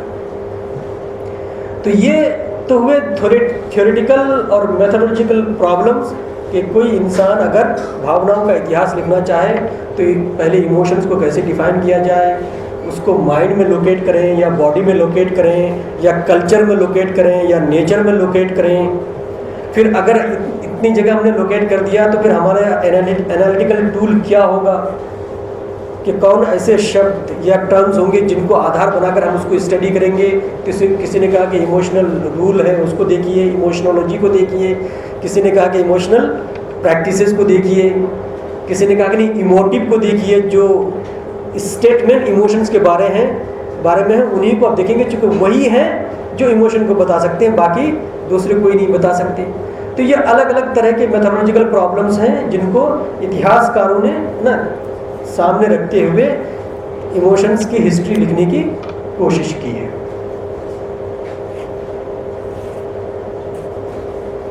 अब रह गई बात कि ये इमोशंस की हिस्ट्री जब हम लिखेंगे और पर्टिकुलरली खासकर साउथ एशिया के कॉन्टेक्स्ट में लिखेंगे तो हम एक इमोशन का शब्द यूज़ करते हैं। तो क्या ये इमोशन का जो शब्द है वो पास्ट को जानने में हमारे लिए हेल्पफुल होगा, सहायता कर पाएगा ये? तो कहेंगे ये बहुत मुश्किल है, क्योंकि ये 18वीं शताब्दी में ये इमोशंस का वर्ड ये एक तरह से प्रयोग में आया है। इससे पहले जो वर्ड थे वो अलग अलग शब्द थे, कभी अफेक्ट कहते हैं, फीलिंग कहते थे, पैशन कहते थे, है ना। तो ये इस तरह के शब्द ये प्रयोग में थे, बाद में ये आए हैं। तो अब अगर हम 18वीं शताब्दी के बाद के पीरियड या उससे पहले के पीरियड को देखना चाहें तो उसके लिए फिर हम इमोशंस को कैसे तलाश करें, चाहे वो रूल्स हो, चाहे वो प्रैक्टिसेस हो, चाहे वो स्टाइल हो, चाहे वो इमोटिव हो, किसी को भी अगर हम एनालिटिकल टूल बनाएंगे तो फिर 18वीं शताब्दी से पहले इमोशंस के इतिहास के लिए हमारे पास क्या होना चाहिए। और पर्टिकुलरली जब लैंग्वेज चेंज हो जाए, जब सोसाइटी चेंज होती है ना, कल्चर चेंज होगा, उसके मुताबिक उसके अनुसार ही इतिहासकार इमोशंस की इतिहास और उसकी हिस्ट्री लिखते हैं। तो जब लैंग्वेज चेंज होगा तो हम ट्रांसलेट कैसे करेंगे? पहले तो इमोशंस को कैसे ट्रांसलेट करेंगे, जैसे हमने भावना लिख दिया, कभी कोई भाव लिखता है ना। और इस पर बहुत अच्छा थोड़ा सा काम उनका है शेल्डन पोलक साहब का, रासा पे एक रीडर है उनका। बाकी मेरी जो कुलीग है मोनिका फ्रायर ने हिंदी भाषा के संदर्भ में इमोशंस की हिस्ट्री को रिकवर करने की कोशिश की है ना। मैंने जो ज़्यादातर फोकस किया है वो फारसी, अरबी और उर्दू भाषा में। अब जब यहाँ ट्रांसलेट हम करते हैं तो इमोशंस का कॉन्सेप्ट भी बिल्कुल बदला बदला नज़र आता है कि जो चीज़ बाद में चल करके वहाँ डायकोटोमी बनी है या पहले से वो डायकोटोमी कहीं है कहीं नहीं है। और आजकल इमोशंस, जैसे मैंने कहा कि साइकोलॉजी, सोशियोलॉजी, फिलोसफी, एंथ्रोपोलॉजी, इन सब डिसिप्लिन में इसका अध्ययन होता है और ये सारी डिसिप्लिन मॉडर्न है ना। इसमें से ज़्यादातर डिसिप्लिन जो है ये मॉडर्न है। आजकल जो साइकोलॉजी बोलते हैं वो अलग चीज़ हो जाती है। इससे पहले साइकोलॉजी को कहाँ डिस्कस करते थे? फिलोसफी में डिस्कस करते थे, है ना। अब सोशियोलॉजी वाले और हिस्टोरियंस में झगड़ा चलता है कि किनका डिसिप्लिन पुराना है, लेकिन बहरहाल आजकल जो भी डिसिप्लिन हिस्ट्री की ऑफ इमोशंस पे काम कर रहे हैं वो बहुत हद तक मॉडर्न डिसिप्लिन है। तो आज हमको इमोशंस के बारे में जो जानकारी जहाँ जिस डिसिप्लिन में मिलेगी, ये कोई ज़रूरी नहीं है कि वो डिसिप्लिन पहले रही हो। तो इसीलिए जब आप नॉन यूरोपियन और नॉन वेस्टर्न कॉन्टेक्स्ट में काम करना चाहें तो अब आपको देखना पड़ेगा कि फ़िलोसफिकल ट्रेडिशन जो जैसे हिंदुस्तान में हमारा रहा है, तो जो फ़िलोसफिकल ट्रेडिशन में है वहाँ आपको इमोशन को खोजना है, वहाँ मिल सकते हैं। दूसरा, जैसे मैंने अपने अध्ययन में ये दिखाया है कि जो सूफीज़म है, जो मिस्टिकल ट्रेडिशन है, या आप हिंदी में भक्ति जो ट्रेडिशन है, वहाँ जाएंगे तो वहाँ आपको इमोशंस के कॉन्सेप्ट के बारे में भी पता होगा, इमोशन रूल्स के बारे में भी पता होगा, उसको किस तरह से मैनेज किया जा सकता है उसके बारे में भी पता हो सकता है। तो इसीलिए अगर कोई इतिहासकार या कोई भी इमोशंस के इतिहास को लिखना चाहे तो उसकी नज़र जहाँ ये सारे नए डिसिप्लिन पे हो कि इमोशंस के बारे में फ़िलोसोफर क्या कहते हैं, एंथ्रोपोलॉजिस्ट क्या कहते हैं, सोशियोलॉजिस्ट क्या कहते हैं, या साइकोलॉजिस्ट क्या कहते हैं, या न्यूरो साइंटिस्ट क्या कहते हैं, उसी के साथ साथ उसके लिए ये भी ज़रूरी है कि वो आजकल जो डिसिप्लिन्स हैं उनकी जो पहले की जो रूपरेखा थी उनको पहले वो जाने, उनको पहले वो समझे और उसके अनुसार फिर वो अध्ययन शुरू करें, तभी वो इतिहास लिख सकते हैं। लेकिन वहाँ फिर आपको ये भी ध्यान रखना है कि आजकल हम लोग हिस्ट्री में एक शब्द यूज़ करते हैं, connected history, global history, transnational history, है ना, ट्रांसकल्चरल हिस्ट्री, कि वहाँ आप फिर ये देखेंगे कि अगर आप किसी एक लिंग्विस्टिक एरिया में काम कर रहे हैं तो सिर्फ उसी भाषा के दायरे में आप सीमित न रह करके उस भाषा के साथ दूसरी भाषाएं जो थी उनको भी आप देखेंगे। जैसे मैंने अपनी रिसर्च में दिखाने की कोशिश की है कि हिंदुस्तान में जो फ़ारसी अरबी भाषा में इमोशंस के बारे में जो रूल्स मिलते हैं, जो नियम्स मिलते हैं, या उसको मैनेज करने के जो तरीके मिलते हैं, तो उसमें फ़िलोसफी, साइकोलॉजी और मेडिकल जो ट्रेडिशन है उससे, जैसे सूफी लोग जब इमोशंस के मैनेजमेंट, वो लोग तो डिवाइन लव की बात करेंगे, है ना, और मैनेजमेंट ऑफ जो वेरियस कहते हैं कि जो गलत किस्म के, ख़राब किस्म के इमोशन समझे जाते हैं उसको किस तरह से सप्रेस किया जाए, जो अच्छे इमोशंस हैं उसको किस तरह से उभारा जाए। तो उसके लिए जब हम सूफियों की किताबें पढ़ी तो हमको पता चला कि वो लोग मेडिकल ट्रेडिशन को भी यूज़ कर इस्तेमाल में लेके आते हैं, और यहाँ वो जो हिंदुस्तानी आयुर्वेदिक मेडिकल ट्रेडिशन है उसको भी वो इस्तेमाल करके बताते हैं कि इमोशंस को किस तरह से मैनेज किया जा सकता है, किस तरह से उसको कंट्रोल किया जा सकता है और किस तरह से उससे लिखा जा सकता है। तो ये एक रहा इंट्रोडक्टरी, एक गुफ्तगू रही। अब यह है कि हिस्ट्री ऑफ इमोशंस पे जो सही से काम शुरू हुआ है, हम 18 और 19 शताब्दी में शुरू हुआ है, लेकिन इससे पहले भी जैसे आप लोग मैक्स वेबर को जानते हैं कि उन्होंने रैशनलिज्म पे ज़्यादा फोकस किया, है ना। उसके बाद नॉर्बर्ट इलियास साहब हैं जिसने सिविलिटी और सिविलाइजिंग है ना, इमोशंस पे ध्यान दिया है, केंद्रित किया है, और इस तरह से एक डायकोटोमी बनी है। लेकिन फिर बाद में एक पीरियड आया जब इमोशंस को बहुत महत्व दिया जाने लगा, और जिसे एज ऑफ सेंसिबिलिटीज़ का नाम दिया गया है। तो फिर इमोशंस को और आगे लाया गया, और ये इसलिए आया कि पर्सनहुड और इंडिविजुअलिटी का जो कॉन्सेप्ट जो मॉडर्निटी के साथ आया है, इसको को बहुत महत्व दिया गया है। और इसी वजह से कहा जाता है कि जो आदमी इमोशंस को खो दे किसी भी कारण, इसका मतलब है कि वो अपने आप को एक्सप्रेस नहीं कर सकता, और न ही वो कोई इंटरपर्सनल रिलेशनशिप इस्टेब्लिश कर सकता है। तो इस तरह से इमोशंस का महत्व हुआ है। लेकिन आजकल इमोशन का जो महत्व है वो दो तरह से है। एक तो ये है कि इंस्ट्रूमेंटलाइजेशन ऑफ इमोशंस हो रहे हैं, और दूसरा है कमर्शियलाइजेशन ऑफ इमोशंस। तो बड़े बड़े जो मैन्युफैक्चरिंग जो फैक्ट्रीज हैं, कंपनीज हैं, उन्होंने इमोशन फैक्ट्रीज भी बनाई हुई है ना। जो मैनेजमेंट स्टडीज़ में पढ़ते हैं कि भाई किस तरह से आपको मार्केट में अपनी जगह बनानी है, और लोगों के इमोशंस के साथ आपको सौदा करना है। और दूसरा है instrumentalization of emotions, particularly with reference to socio political change.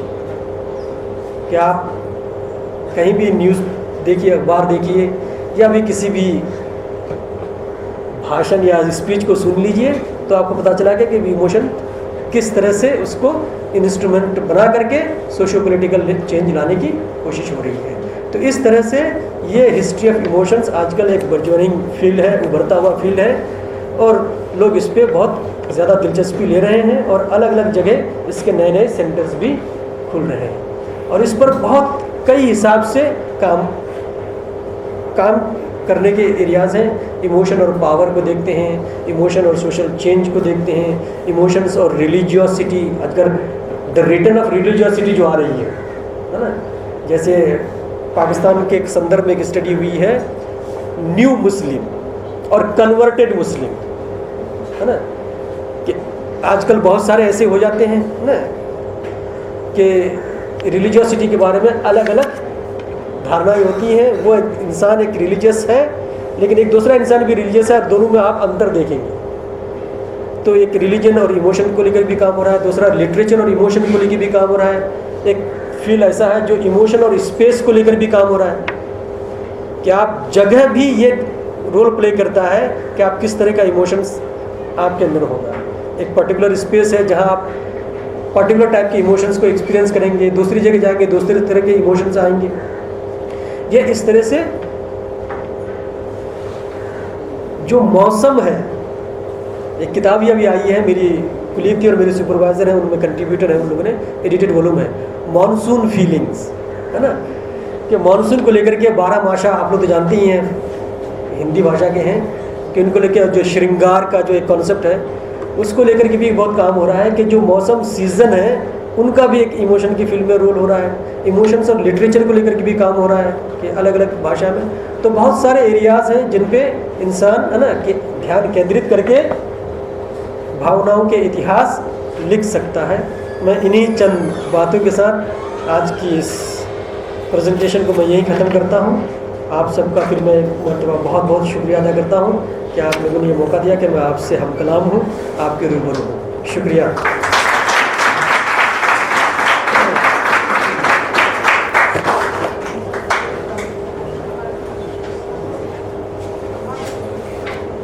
बहुत ही शानदार, गंभीर, अनुभवपरक व्याख्यान। आप लोगों ने एक रिसर्च सुना होगा कि ज़्यादातर आत्महत्याएं रात के 2 बजे से सुबह के 6 बजे के बीच में होती हैं। आत्महत्या करने वाले भी एक खास समय चुनते हैं, या कहिए कि एक खास समय पर आत्महत्या को न रोक पाने की स्थिति होती है। तो हमारी जो पूरी जीवन गति है उसमें इमोशंस का क्या रोल है, इसके अलावा जिसे हम संस्कृति कहते हैं, सभ्यता कहते हैं, उसमें हमारी भावनाओं का क्या रोल है, उस पर विस्तार और गंभीरता से सज्जाद जी ने रखा अपने विचार। एक वाक़या विवेकानंद के लिटरेचर का मैं उठा रहा हूँ, जहाँ वो एक जगह कहते हैं, कोई उनसे पूछता है कि दिमाग कहे कि बाएं जाओ और दिल कहे कि दाएं जाओ, उस स्थिति में हमें किधर जाना चाहिए? तो विवेकानंद ने जो जवाब दिया वो ये है कि हमें दिल की बात सुननी चाहिए। जहाँ ऐसा कोई मोड़ आ जाए जहाँ दिमाग और दिल दोनों में द्वंद्व हो और आपको चुनना ही हो, तो विवेकानंद के शब्दों में हमें दिल का साथ देना चाहिए। अब ये सेशन ओपन है सवाल जवाब के लिए। इस व्याख्यान से संबंधित अथवा इससे जुड़ा हुआ सवाल आप पूछ सकते हैं। पूछिए, अपना नाम बताइए, सवाल पूछिए। सर, मेरा नाम ज्योति गुप्ता है, मैं PG 4 से हूँ। और सर, आपका व्याख्यान बहुत ही अच्छा था। आपने हिंदुस्तानी भाषा का एकदम सफल प्रयोग किया। सर, मेरा आपसे 2 क्वेश्चन है। पहला तो यह है कि इंडिया, भारत एक मल्टीलिंगुअल कंट्री है। हम विभिन्न प्रकार की भाषा वाले देश है, भाषा बोलते हैं। तो सर, हर भाषा का अपना एक अलग इमोशन है, अलग स्पीच है, अलग तौर तरीके बोलने की। तो सर, हम उसमें बैलेंस कैसे करेंगे, एक्सप्रेस कैसे करेंगे, उसमें बैलेंस कैसे करेंगे? और दूसरा प्रश्न मेरा यह है सर आपसे कि आज हम पोस्ट मॉडर्निज्म टाइम पे रह रहे हैं, तो आज के टाइम पे हम इमोशन को कैसे डिफाइन करेंगे? क्योंकि वैल्यूज हमारे खत्म होते जा रहे हैं, हम सेंसिटिविटी हमारे अंदर इतनी नहीं बची है, तो वैल्यूज खत्म हो रहा है और हम एक ऐसे टाइम पे जी रहे हैं जो इमोशंस एक संकुचित हो गया है, एक दायरे में आकर खत्म हो गया। तो अगर हम आज इसे डिफाइन करें, परिभाषित करें, तो इसे कैसे परिभाषित करें? और कोई सवाल?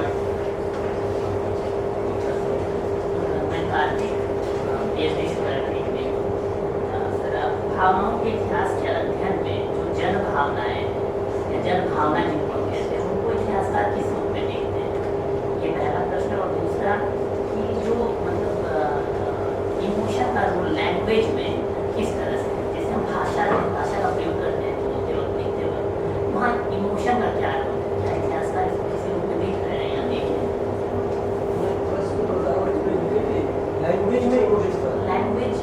लैंग्वेज से मेरा संदर्भ है सर वर्ड।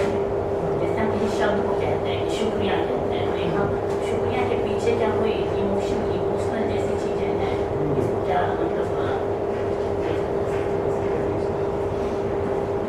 पूछिए। हाँ सर, मैं स्कॉलर में आता और मैं नाश्ते में सुनता रहा आपको लाइव, तो एक बेसिक अंतर होना चाहिए। यूरोपियन कंट्री और साउथ एशियन दोनों में जिस इमोशंस की बात हुई, दोनों देशों को उस कंट्री पर क्या अंतर पाते हैं? बेसिक क्योंकि बहुत बड़ा टॉपिक है, लेकिन जो आपको प्रमुख रूप से लगे मुझे यूरोप और सवाल एंड वेस्ट। ठीक है, और कोई एक सवाल? आप आ जाइए, अपनी टिप्पणी भी रखिए। ऐसा लगे आ जाइए सर।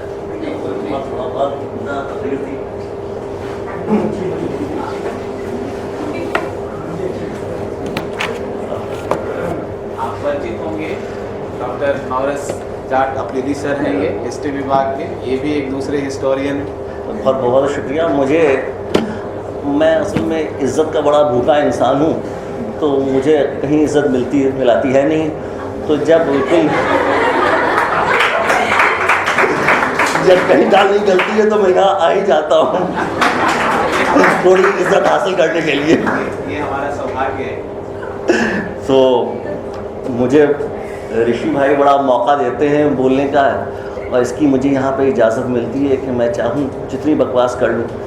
और जगह लोगों के पास सहनशीलता कम है, मेरे पास देखिए सबसे बड़ी ज़मानत किसी भी भाषण के अच्छे होने की यही है कि अगर वो भाषण आपके दिमाग में सवाल पैदा कर सके। इस छोटी सी तकरीर के नतीजे में मेरे जहन में 5 सवाल उतरे, वो 5 सवाल मैं आपके सामने रख देता हूँ।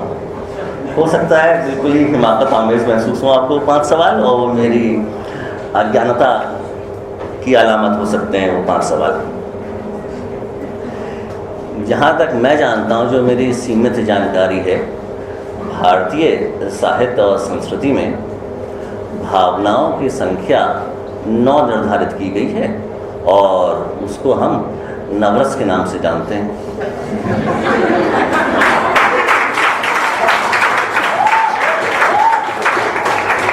क्योंकि आपने शोध किया है भावनाओं पर ही, तो मैं जानना चाहता हूं कि आपने अपने शोध के आधार पर भावनाओं की क्या संख्या निर्धारित की है। मेरा पहला सवाल ये, आपने कहा कि भावनाएं इतिहास रचती हैं। मैं भी इस बात से पूरी तरह से सहमत हूँ कि भावनाएं निसंदेह इतिहास रचती हैं। सवाल ये पैदा होता है कि क्या ये कहना गलत होगा कि किसी भी और भावना की तुलना में नफरत ने कहीं बड़ा और लंबा इतिहास रचा है। और ये सवाल मैं इसलिए पूछता हूँ कि अगर ऐसा ना होता तो ये संभव ना हो पाता कि मैं इसी प्रेसिडेंसी यूनिवर्सिटी में नरसंहार का विश्व इतिहास पढ़ाता हूँ। नरसंहार बगैर नफरत के तो हो नहीं सकता। तीसरा सवाल, आपने कहा कि समय और क्षेत्र के साथ भावनाओं में अंतर पैदा होता है। यही मेरे ख्याल से यही विश्वास के समय और क्षेत्र के साथ क्षेत्र की तब्दीली की तरफ आपने भी इशारा किया अपने सवाल में कि यूरोप और एशिया यानी कि पश्चिम और पूर्व की में भावनात्मक तौर पे क्या अंतर है, आपने सवाल पूछा। और समय के अंतर को जहन में रखते हुए और शायद भौगोलिक क्षेत्र को के फ़र्क को भी जहन में रखते हुए इम्तियाज़ अली ने फिल्म बनाई थी एक लव आजकल, मालूम नहीं आपने देखी नहीं देखी, और इसकी अभिव्यक्ति हुई अभी करीब में आए हुए एक फिल्मी गाने में। वो गाना था इश्क वाला लव। अब लव शब्द का इतना ज़्यादा हल्का इस्तेमाल हुआ है कि गीतकार ने ज़रूरत महसूस की कि ये व्याख्या कर दे बिल्कुल कि हम हल्के अंदाज में नहीं इस्तेमाल कर रहे हैं लव को। ये लव है लेकिन इश्क वाला लव है, तो जो बड़ा कोई गहरी चीज़ है। अच्छा, चौथा सवाल मेरा ये है कि नफरत को या बेजारी को प्यार का विलोम माना जाए, इन दोनों में किसको प्यार का विलोम माना जाए? नफरत है प्यार का ऑपोजिट या इंडिफरेंस है? और मेरा पांचवा सवाल और आखिरी सवाल, बात ये हुई कि हम जो है फिजिकलिटी में लोकेट करें इमोशन को या मेंटल लैंडस्केप में, तो सवाल ये पैदा होता है कि भावनाओं को अनुभव कौन करता है? मस्तिष्क करता है या शरीर का कोई और अंग करता है? अगर मस्तिष्क करता है तो मस्तिष्क भी तो शरीर का ही अंग है और शरीर के बाकी जितने अंग हैं वो मस्तिष्क के निर्देशों के अनुसार काम करते हैं। तो इससे ये क्या बिल्कुल साफ नहीं हो जाता कि भावनाओं का सीधा संबंध जो है मस्तिष्क से है और मस्तिष्क शरीर का ही अंग है और एक ऐसा शरीर का अंग है जिसके निर्देशों के अनुसार शरीर के बाकी सारे अंग काम करते हैं। तो शायद तस्वीर बिल्कुल प्रत्यक्ष तौर पे साफ हो जाती है कि हम जो है उसको शरीर से ही जोड़ें क्योंकि मस्तिष्क शरीर का हिस्सा है। और सवाल तो ये खत्म हो गए। एक छोटी सी टिप्पणी है कि जो आपने कहा कि मौसम का भी एक भूमिका होती है भावनाओं में, तो उससे मुझे एक फिल्मी गाना याद आ गया क्योंकि मैं फिल्मों का शौकीन रहा हूँ। मनोज कुमार की एक फिल्म थी, गाने की बोल हो सकता है इधर उधर हो जाए लेकिन आप समझ जाएंगे मैं किस गाने की तरफ इशारा कर रहा हूँ। वो जीनत अमान के ऊपर फिल्माया गया था। उसमें जीनत अमान जो है बारिश का मौसम है और नाचते हुए गाना गा रही हैं कि तेरी 2 टके की नौकरी मेरा लाखों का सामान जाए। बहुत शुक्रिया।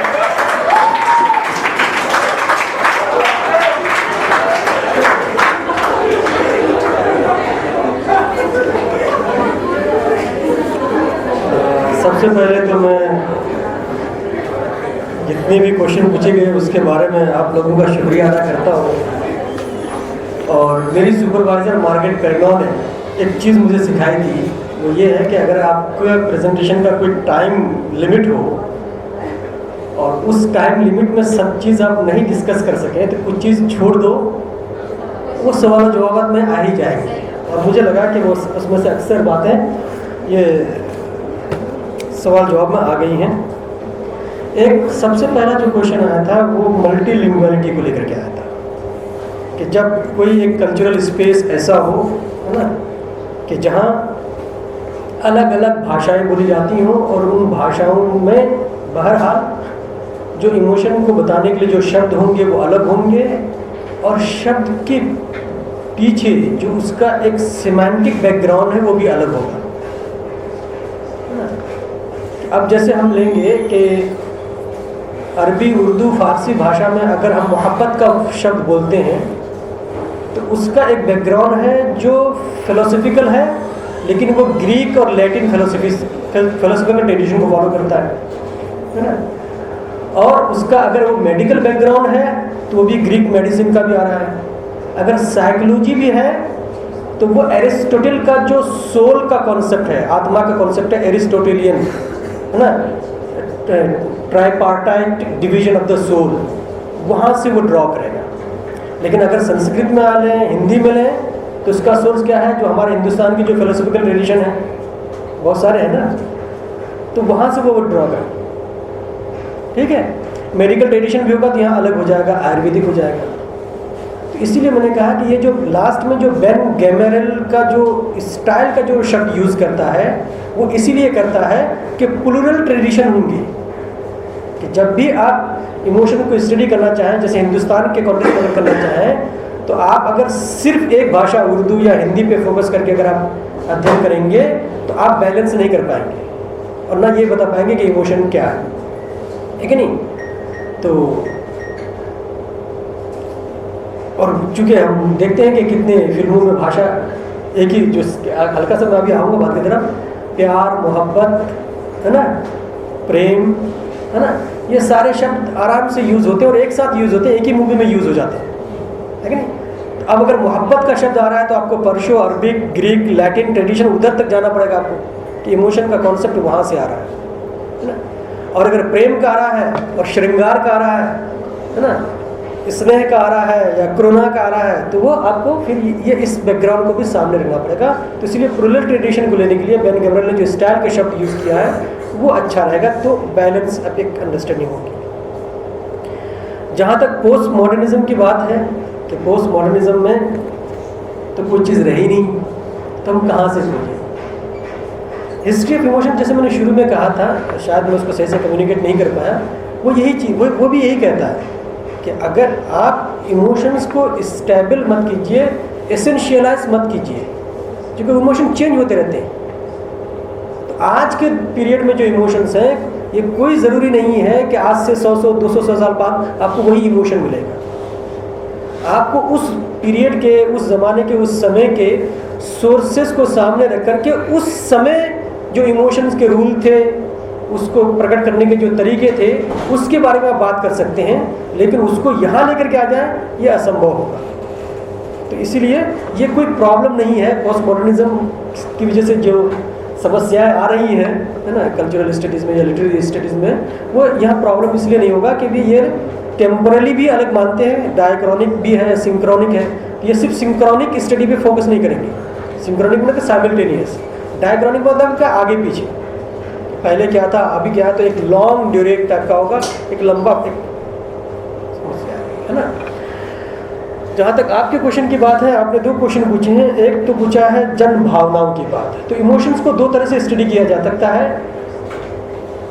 तो कहते हैं कि इंडिविजुअल और पर्सनल, कि व्यक्ति केंद्रित अध्ययन हो, लेकिन कलेक्टिव भी होता है ना। तो इमोशंस कलेक्टिव भी होता है। और जो मैंने बताया कि वो जो डिबेट चलती है कि इमोशन नेचुरल है या कल्चरल है, तो ये कल्चरल में वही कलेक्टिव वाली ही बात आती है कि जो आपके सोसाइटी के नॉर्म्स हैं उनको सामने रखते हुए आप उस सोसाइटी के साथ भी जाना चाहते हैं, लेकिन वहाँ प्रॉब्लम ये आ गया कि भी इंडिविजुअल की एजेंसी कहाँ गई। जब आप कोई भी काम कलेक्टिव किए हुए रहते हैं, उस वक्त भी आपकी एक इंडिविजुअलिटी रहती है, आपका एक व्यक्तित्ववाद रहता है। तो इन दोनों को में निगोशिएट कैसे किया जाएगा, इसीलिए मुनीक शेर ने कहा कि इमोशनल प्रैक्टिसेस का वर्ड यूज़ कीजिए, और बोर्डो के जो थ्योरी ऑफ प्रैक्टिस है और हैबिटोस है उसको अगर यूज़ करेंगे तो उसको इस्तेमाल में लेके आएंगे तो फिर इतिहास को लिखने में आसानी होगी, है ना। तो इमोशंस कलेक्टिव भी होते हैं, इमोशन इंडिविजुअल भी होते हैं, लेकिन हमें क्या करना है कि इन दोनों के बीच में जाना है। एक इंडिविजुअल एक कलेक्टिव को सामने रखते हुए किस तरह से उस इमोशन को कल्टीवेट भी करता है और उसको एक्सप्रेस करता है, ये तो जन भावनाओं की होगी। और जहाँ तक रह गई कि भाषा और इमोशन, भाषा और भावना का जो संबंध क्या है, तो इसको इस कॉन्टेक्स्ट में डिस्कस करते हैं कि ये जो इमोशंस हैं, इमोशंस के बारे में जो हम स्टेटमेंट देते हैं, इन दोनों में ऑथेंटिसिटी कहाँ है। क्या हम किसी ने कोई स्टेटमेंट दे दिया, अब एज ए इतिहासकार हम उस स्टेटमेंट को लेकर के अध्ययन शुरू करते हैं, अब वो स्टेटमेंट उसकी जो स्थिति थी, उसका जो एक्सपीरियंस था, उसके अनुसार था या नहीं था, ये काम हम नहीं कर सकते और वो कोई भी नहीं कर सकता। तो इमोशंस की ऑथेंटिसिटी या इमोशंस और जो एक्सप्रेशन है, उन दोनों के बीच में जो ऑथेंटिसिटी का संबंध है, ये कोई नहीं कर सकता।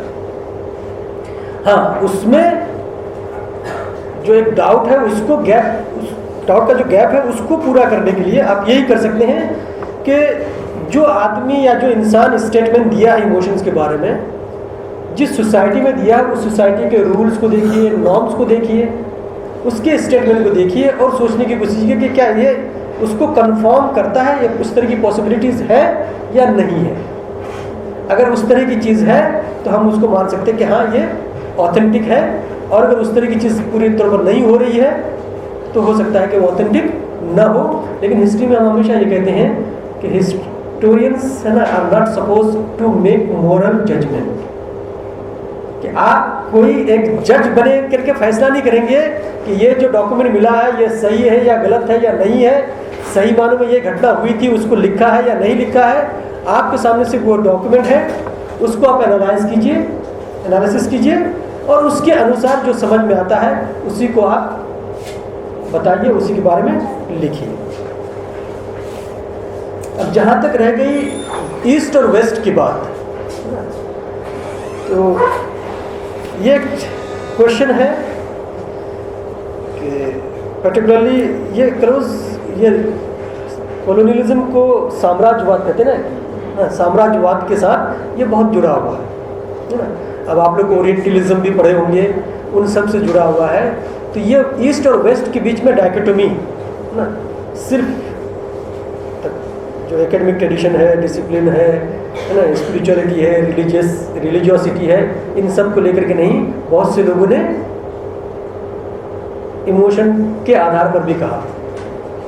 क्या कहा कि जो ईस्ट के लोग हैं वो स्पिरिचुअलिटी में हैं, बहुत भावुक होते हैं, है ना, इरैशनल होते हैं, है ना, और वेस्ट के लोग जो हैं वो सिविलाइज्ड हैं, बार्बरियन नहीं है, वो मैनली हैं, इफिमिनेट नहीं है ना।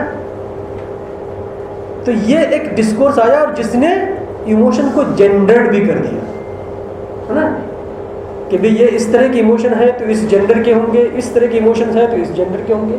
तो एक पूरा एक कॉलोनियल डिस्कोर्स की बिना पर भी एक ईस्ट और वेस्ट की डायकोटोमी बनी। लेकिन आजकल के जो बहुत सारे लोग ट्रांसकल्चरल स्टडीज़ के पर्सपेक्टिव से देखते हैं तो वो इस तरह के ज्योग्राफिकल या भौगोलिक क्षेत्र में नहीं बांटते। वो बताते हैं कि फ्रॉम एंशिएंट टाइम, है ना, पुराने ज़माने से, प्राचीन काल से ही cross cultural interactions different geographical जो भौगोलिक क्षेत्र है उनमें रहा है।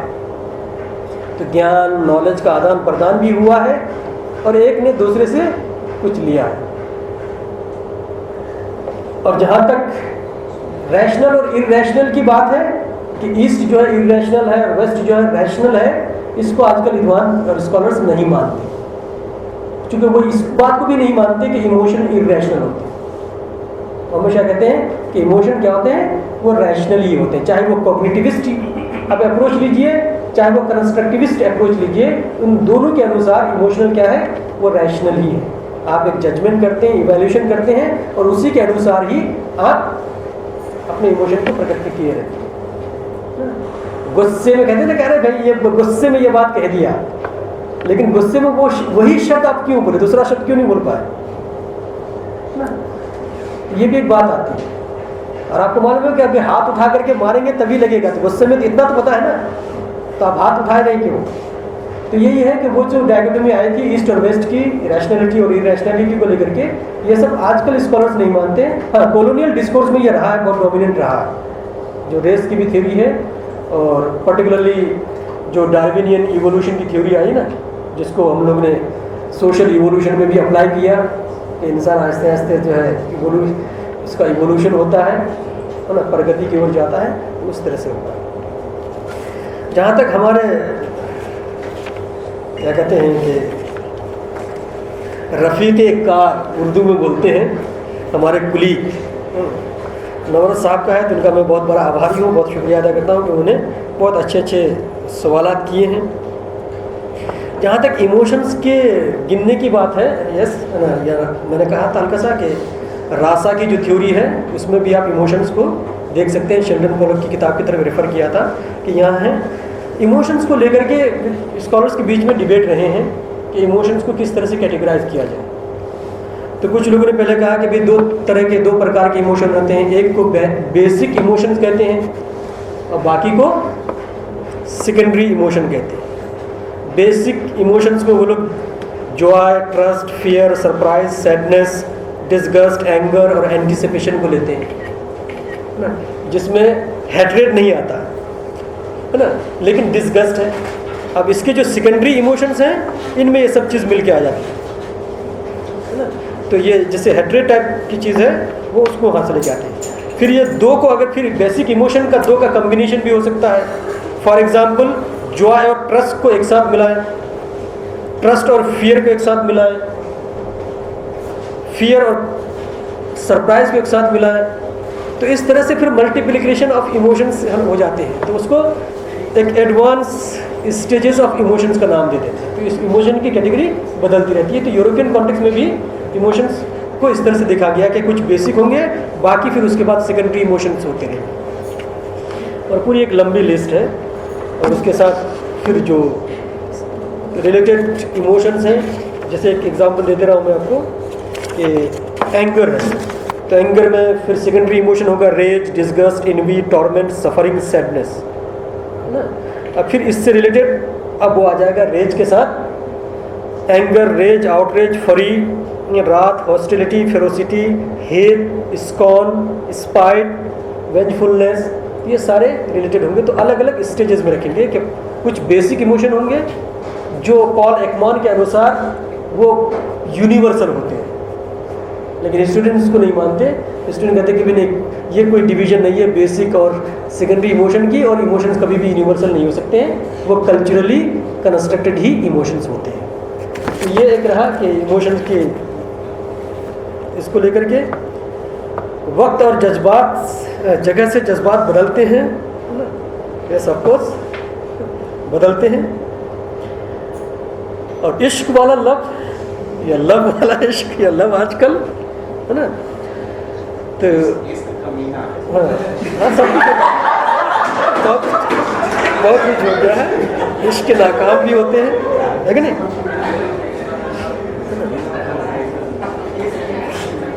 तो फ्रांसिस का ओर्सिनी का नाम सुना होगा आप लोगों ने, उन्होंने किताब लिखी है लव इन साउथ एशिया, है ना। तो उसमें एक ऐसे है ना, बॉलीवुड मूवीज़ पे जो लव के कॉन्सेप्ट के बारे में आता है कि नहीं, तो उसमें यही कहा गया है कि चाहे वो हिंदुस्तानी भाषा ही में बात क्यों न करें, लेकिन अगर लव प्रकट करना हो तो आई लव यू ही बोलेंगे, है ना। मुझे तुमसे प्रेम है, मैं भालोबाशा है, ये है, इतना लंबा कोई नहीं बोलेगा, है कि नहीं। वो क्यों है, वो ये उसी वजह से है, वो कल्चरली कंस्ट्रक्टेड है कि आपको एजुकेट किया जाता है मूवीज़, फिल्म वगैरह के ज़रिए से इमोशंस के बारे में या इमोशनोलॉजी के बारे में या इमोशनल स्टाइल के बारे में आप एजुकेटेड होते हैं। तो गुरुदेव ने कहा ना कि आप बचपने से हो रहे हैं, तो कहीं ना कहीं आपको एजुकेट हुआ कि ये जो एक्सप्रेशन है, ये शब्द है, इसकी स्पेसिफिकेसी या कारीगरी बहुत ज़्यादा होगी, इसलिए यही बोलेंगे हम। तो अब इश्क के साथ वो लब लगा दिया है ना, कि भाई हो सकता है कि इश्क वाला तो हम कह रहे हैं, तो लब इश्क को कोई नहीं समझ पाए तो लब भी लगा दिया। तो वो है, हालांकि अरबिक में भी है ना, जो लब के, आप लोगों ने वो नसीरुद्दीन शाह की मूवी आई थी ना, इश्क के कितने मकाम होते हैं, क्या बोला था, जो डेर इश्क किया है, तो उसमें वो इश्क के मीनिंग समझाता है। तो अरबी में है उस तरह की चीज़ कि ये जो हम लोग इश्क बोलते हैं एक शब्द है, लेकिन इससे ऊपर एक वलह है ना, उससे नीचे मोहब्बत है, उसके बाद उन्स है, उसके बाद उल्फत है। तो वो अलग अलग इंटेंसिटी के अनुसार वो उसके अलग अलग स्टेजेस भी बताते हैं, इमोशन के स्टेजेस बताते हैं। तो हो सकता है कि यहाँ उसके हिसाब से उन्होंने कहा हो कि भाई इश्क वाला लब चाहिए उनको। लब के स्टेजेस में एक इश्क है कि जो सब हाईएस्ट हो जाएगा, और लब के साथ अगर मोहब्बत को जोड़ देगा तो थोड़ा कम हो जाएगा, उल्फत को जोड़ देगा तो थोड़ा और कम हो जाएगा। तो वो इंटेंसिटी को दिखाएगा। जहाँ तक नफ़रत और बेजारी की बात आपने की है कि हाँ ये इंटर रिलेटेड है ना, और एक साथ भी देखा जा सकता है, लेकिन अगर इस कैटेगराइजेशन में अगर आप देखेंगे तो वो भी साइकोलॉजिस्ट के अनुसार वो प्राइमरी और सेकेंडरी इमोशंस के लब का है ना, हाँ लब का जो अपोजिट है आपको मैं दिखा देता हूँ इसी में से, यहाँ जो लिख के दिया है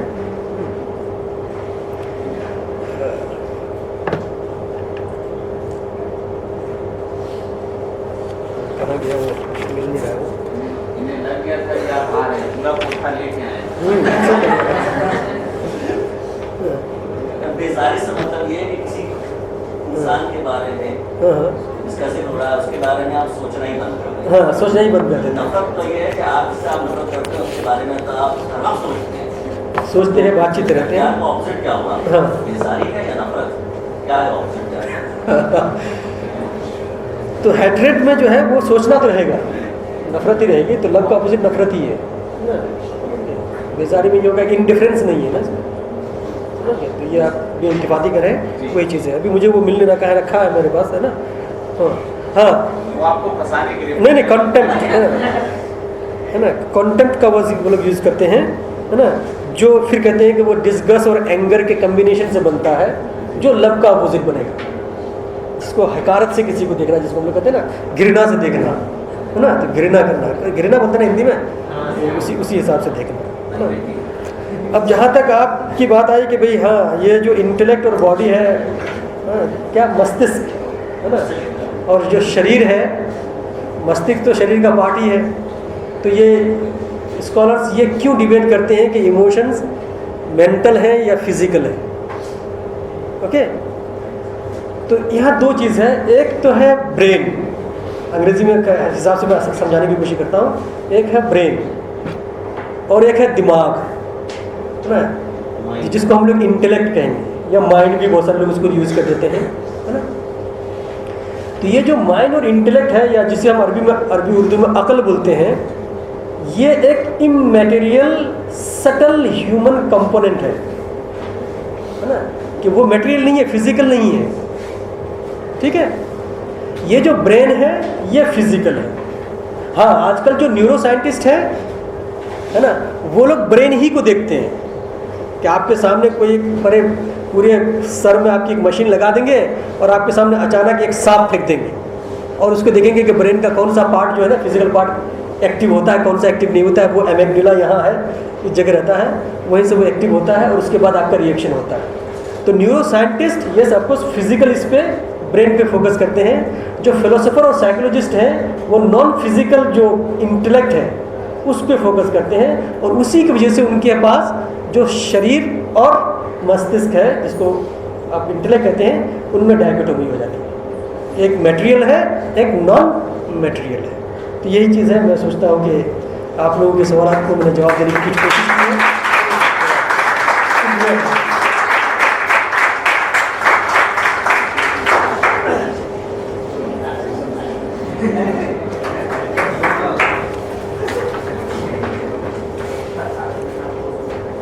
इस रोचक सवाल जवाब के बाद अभी इश्क, लव की बात चली है तो मुझे एक वाकया याद आ गया, मैं आप लोगों को सुना रहा हूँ। मैं तब इलाहाबाद में था और मेरे रूम में एक लड़का इंटर पास होगा, वो आया मुझसे मिलने के लिए। वो आया था उस दिन। वीडियो तो लाइव नहीं कर रहे हो ना? तो एक जनवरी का दिन था, नया साल था। तो उस लड़के ने अचानक से मुझसे पूछा कि चाचा, आपको किसी ने हैप्पी न्यू ईयर नहीं बोला है? और उसके बोलने के अंदाज से लगा कि वो पूछ रहा है कि आपको किसी लड़की ने लव यू बोला है कि नहीं बोला, क्योंकि वो सिंपल हैप्पी न्यू ईयर नहीं पूछ रहा था। उसकी भावना ये थी कि हैप्पी न्यू ईयर बोलना यानी कि लव यू टाइप का कुछ कोई बोला है कि नहीं बोला है। शब्द और भाव, इन दोनों के बीच बहुत मिस्टिकल टाइप का एक रिलेशन है। एक दूसरी बात आपके सामने रखना चाह रहा हूं। अंग्रेजी का एक फ्रेज है जिसका हिंदी अनुवाद कुछ इस तरह से है, हम कुछ लोगों से घृणा करते हैं क्योंकि हम कुछ लोगों को नहीं जानते। हम कुछ लोगों को नहीं जानते क्योंकि हम कुछ लोगों से घृणा करते हैं। ताली बजाओ।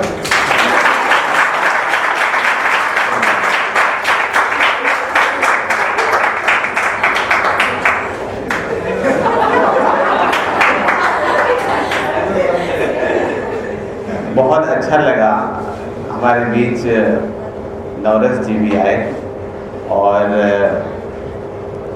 इनकी आवाज़ में एक जादू है, सम्मोहित कर लेते हैं हम लोगों को। और मुझे पूरा यकीन है कि ये सोच करके चले होंगे कहीं सज्जाद जी बाजी ना मार लें। हम दोनों इतिहास विभाग के हैं और वाकई दोनों प्रतिभाएं इतिहास विभाग की बेजोड़ हैं और ये प्रेसिडेंसी विश्वविद्यालय के लिए एक सौभाग्य की बात है कि दो हिस्टोरियन। एक सवाल है, अगर आप लोग अनुमति करें तो मैं आप दोनों हिस्टोरियन से पूछना चाहता हूँ, आप लोग सुन लो थोड़ा सा। एक हिस्टोरियन के नाते इमोशंस आपके लिए क्या मायने रखता है? जब आप इतिहास लिख रहे होते हैं किसी घटना का, तो आपकी भावनाएं उसको आप कैसे सेटल करते हैं, उसको कैसे उसके साथ कैसे डील करते हैं? ये मेरा सवाल है कि एक हिस्टोरियन अपनी भावनाओं को क्या एकदम अलगा पाने में सफल होता है या वो भी कहीं ना कहीं हार मान जाता है? आप दोनों से मेरा सवाल है, आप आइए।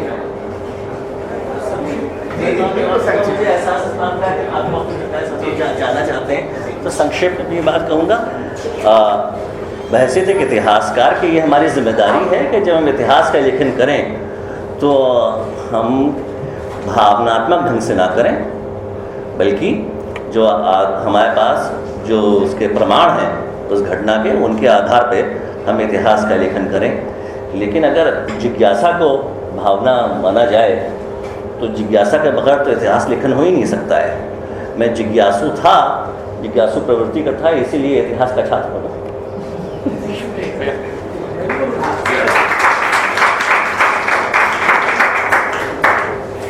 चलिए, तो मैं यहाँ EH को कोट कर लेता हूँ कि history is a constant dialogue between past and present and an unending interaction between historians and fact.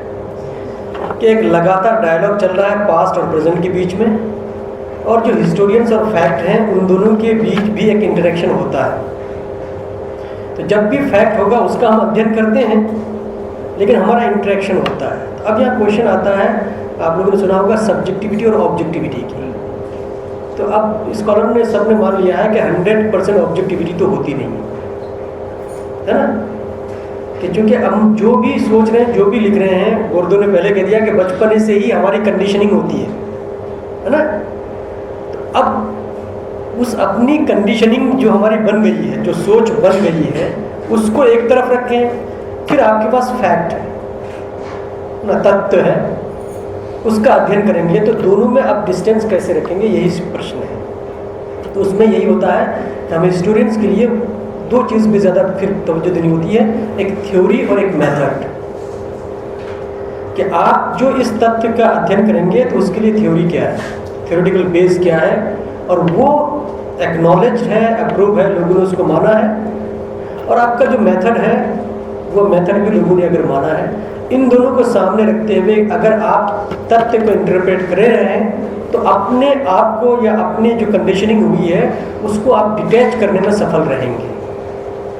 और अगर ये थ्योरी और मेथड को सामने नहीं रखते हैं और अपने तौर पर ही फैक्ट को इंटरप्रेट करने लगेंगे तो फिर हिस्टोरियंस वहाँ इंटरेक्शन जो हो रहा है उसका तो अपने आप को ज़्यादा लेकर के आएगा और तथ्य को नकार देगा। तो जो मैं नवरत साहब से सहमत हूँ, है ना, कि भाई है ये प्रॉब्लम है, लेकिन हमारे लिए ज़रूरी है कि अपनी जिज्ञासा की ही आधार पर हम तथ्य को का वर्णन करें, व्याख्या करें उसकी और उसका अध्ययन करें। शुक्रिया। जैसा कि हमारी परंपरा है, हमारे औपचारिक धन्यवाद हमारे विभाग के अध्यक्ष दिया करते हैं, लेकिन वर्तमान अध्यक्ष अभी एक ज़रूरी काम से मेन बिल्डिंग में है तो उन्होंने खेद जताया है। तो मैं अपने रिसर्च स्कॉलर, विभाग के रिसर्च स्कॉलर प्रियंका सिंह से निवेदन करता हूँ कि वो आएँ और हमारे वक्ता और अतिथियों का औपचारिक धन्यवाद दें। प्रियंका सिंह।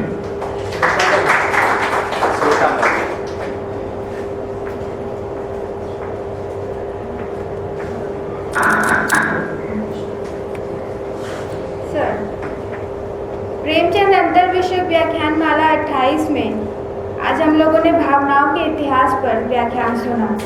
सचमुच अद्भुत व्याख्यान था।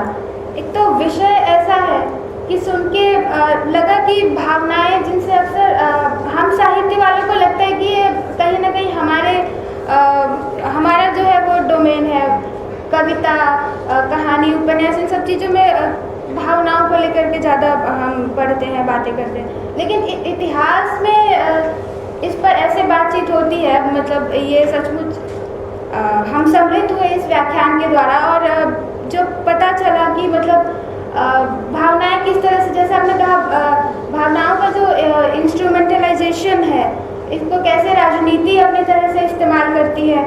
तो एक बहुत ही मतलब लगा कि एक विस्तार मिलता है भावनाओं पर सोचने को लेकर के कि ये प्रेम या गुस्से या इन सब चीज़ों से एक बहुत बड़ी चीज़ है भावनाओं का क्षेत्र, इसमें सोचना। और ये तो सर सचमुच बहुत ही अद्भुत व्याख्यान था आपका। इसके लिए विभाग के सभी छात्रों की तरफ से मैं आपको बहुत धन्यवाद देती हूँ। नवरत सर, आपको बहुत बहुत धन्यवाद। बाहर से दूसरे विभागों से जो विद्यार्थी आए थे उनको बहुत बहुत धन्यवाद, और हमारे विभाग के विद्यार्थी जिन्होंने धैर्यपूर्वक अब तक सुना उनको भी बहुत बहुत धन्यवाद।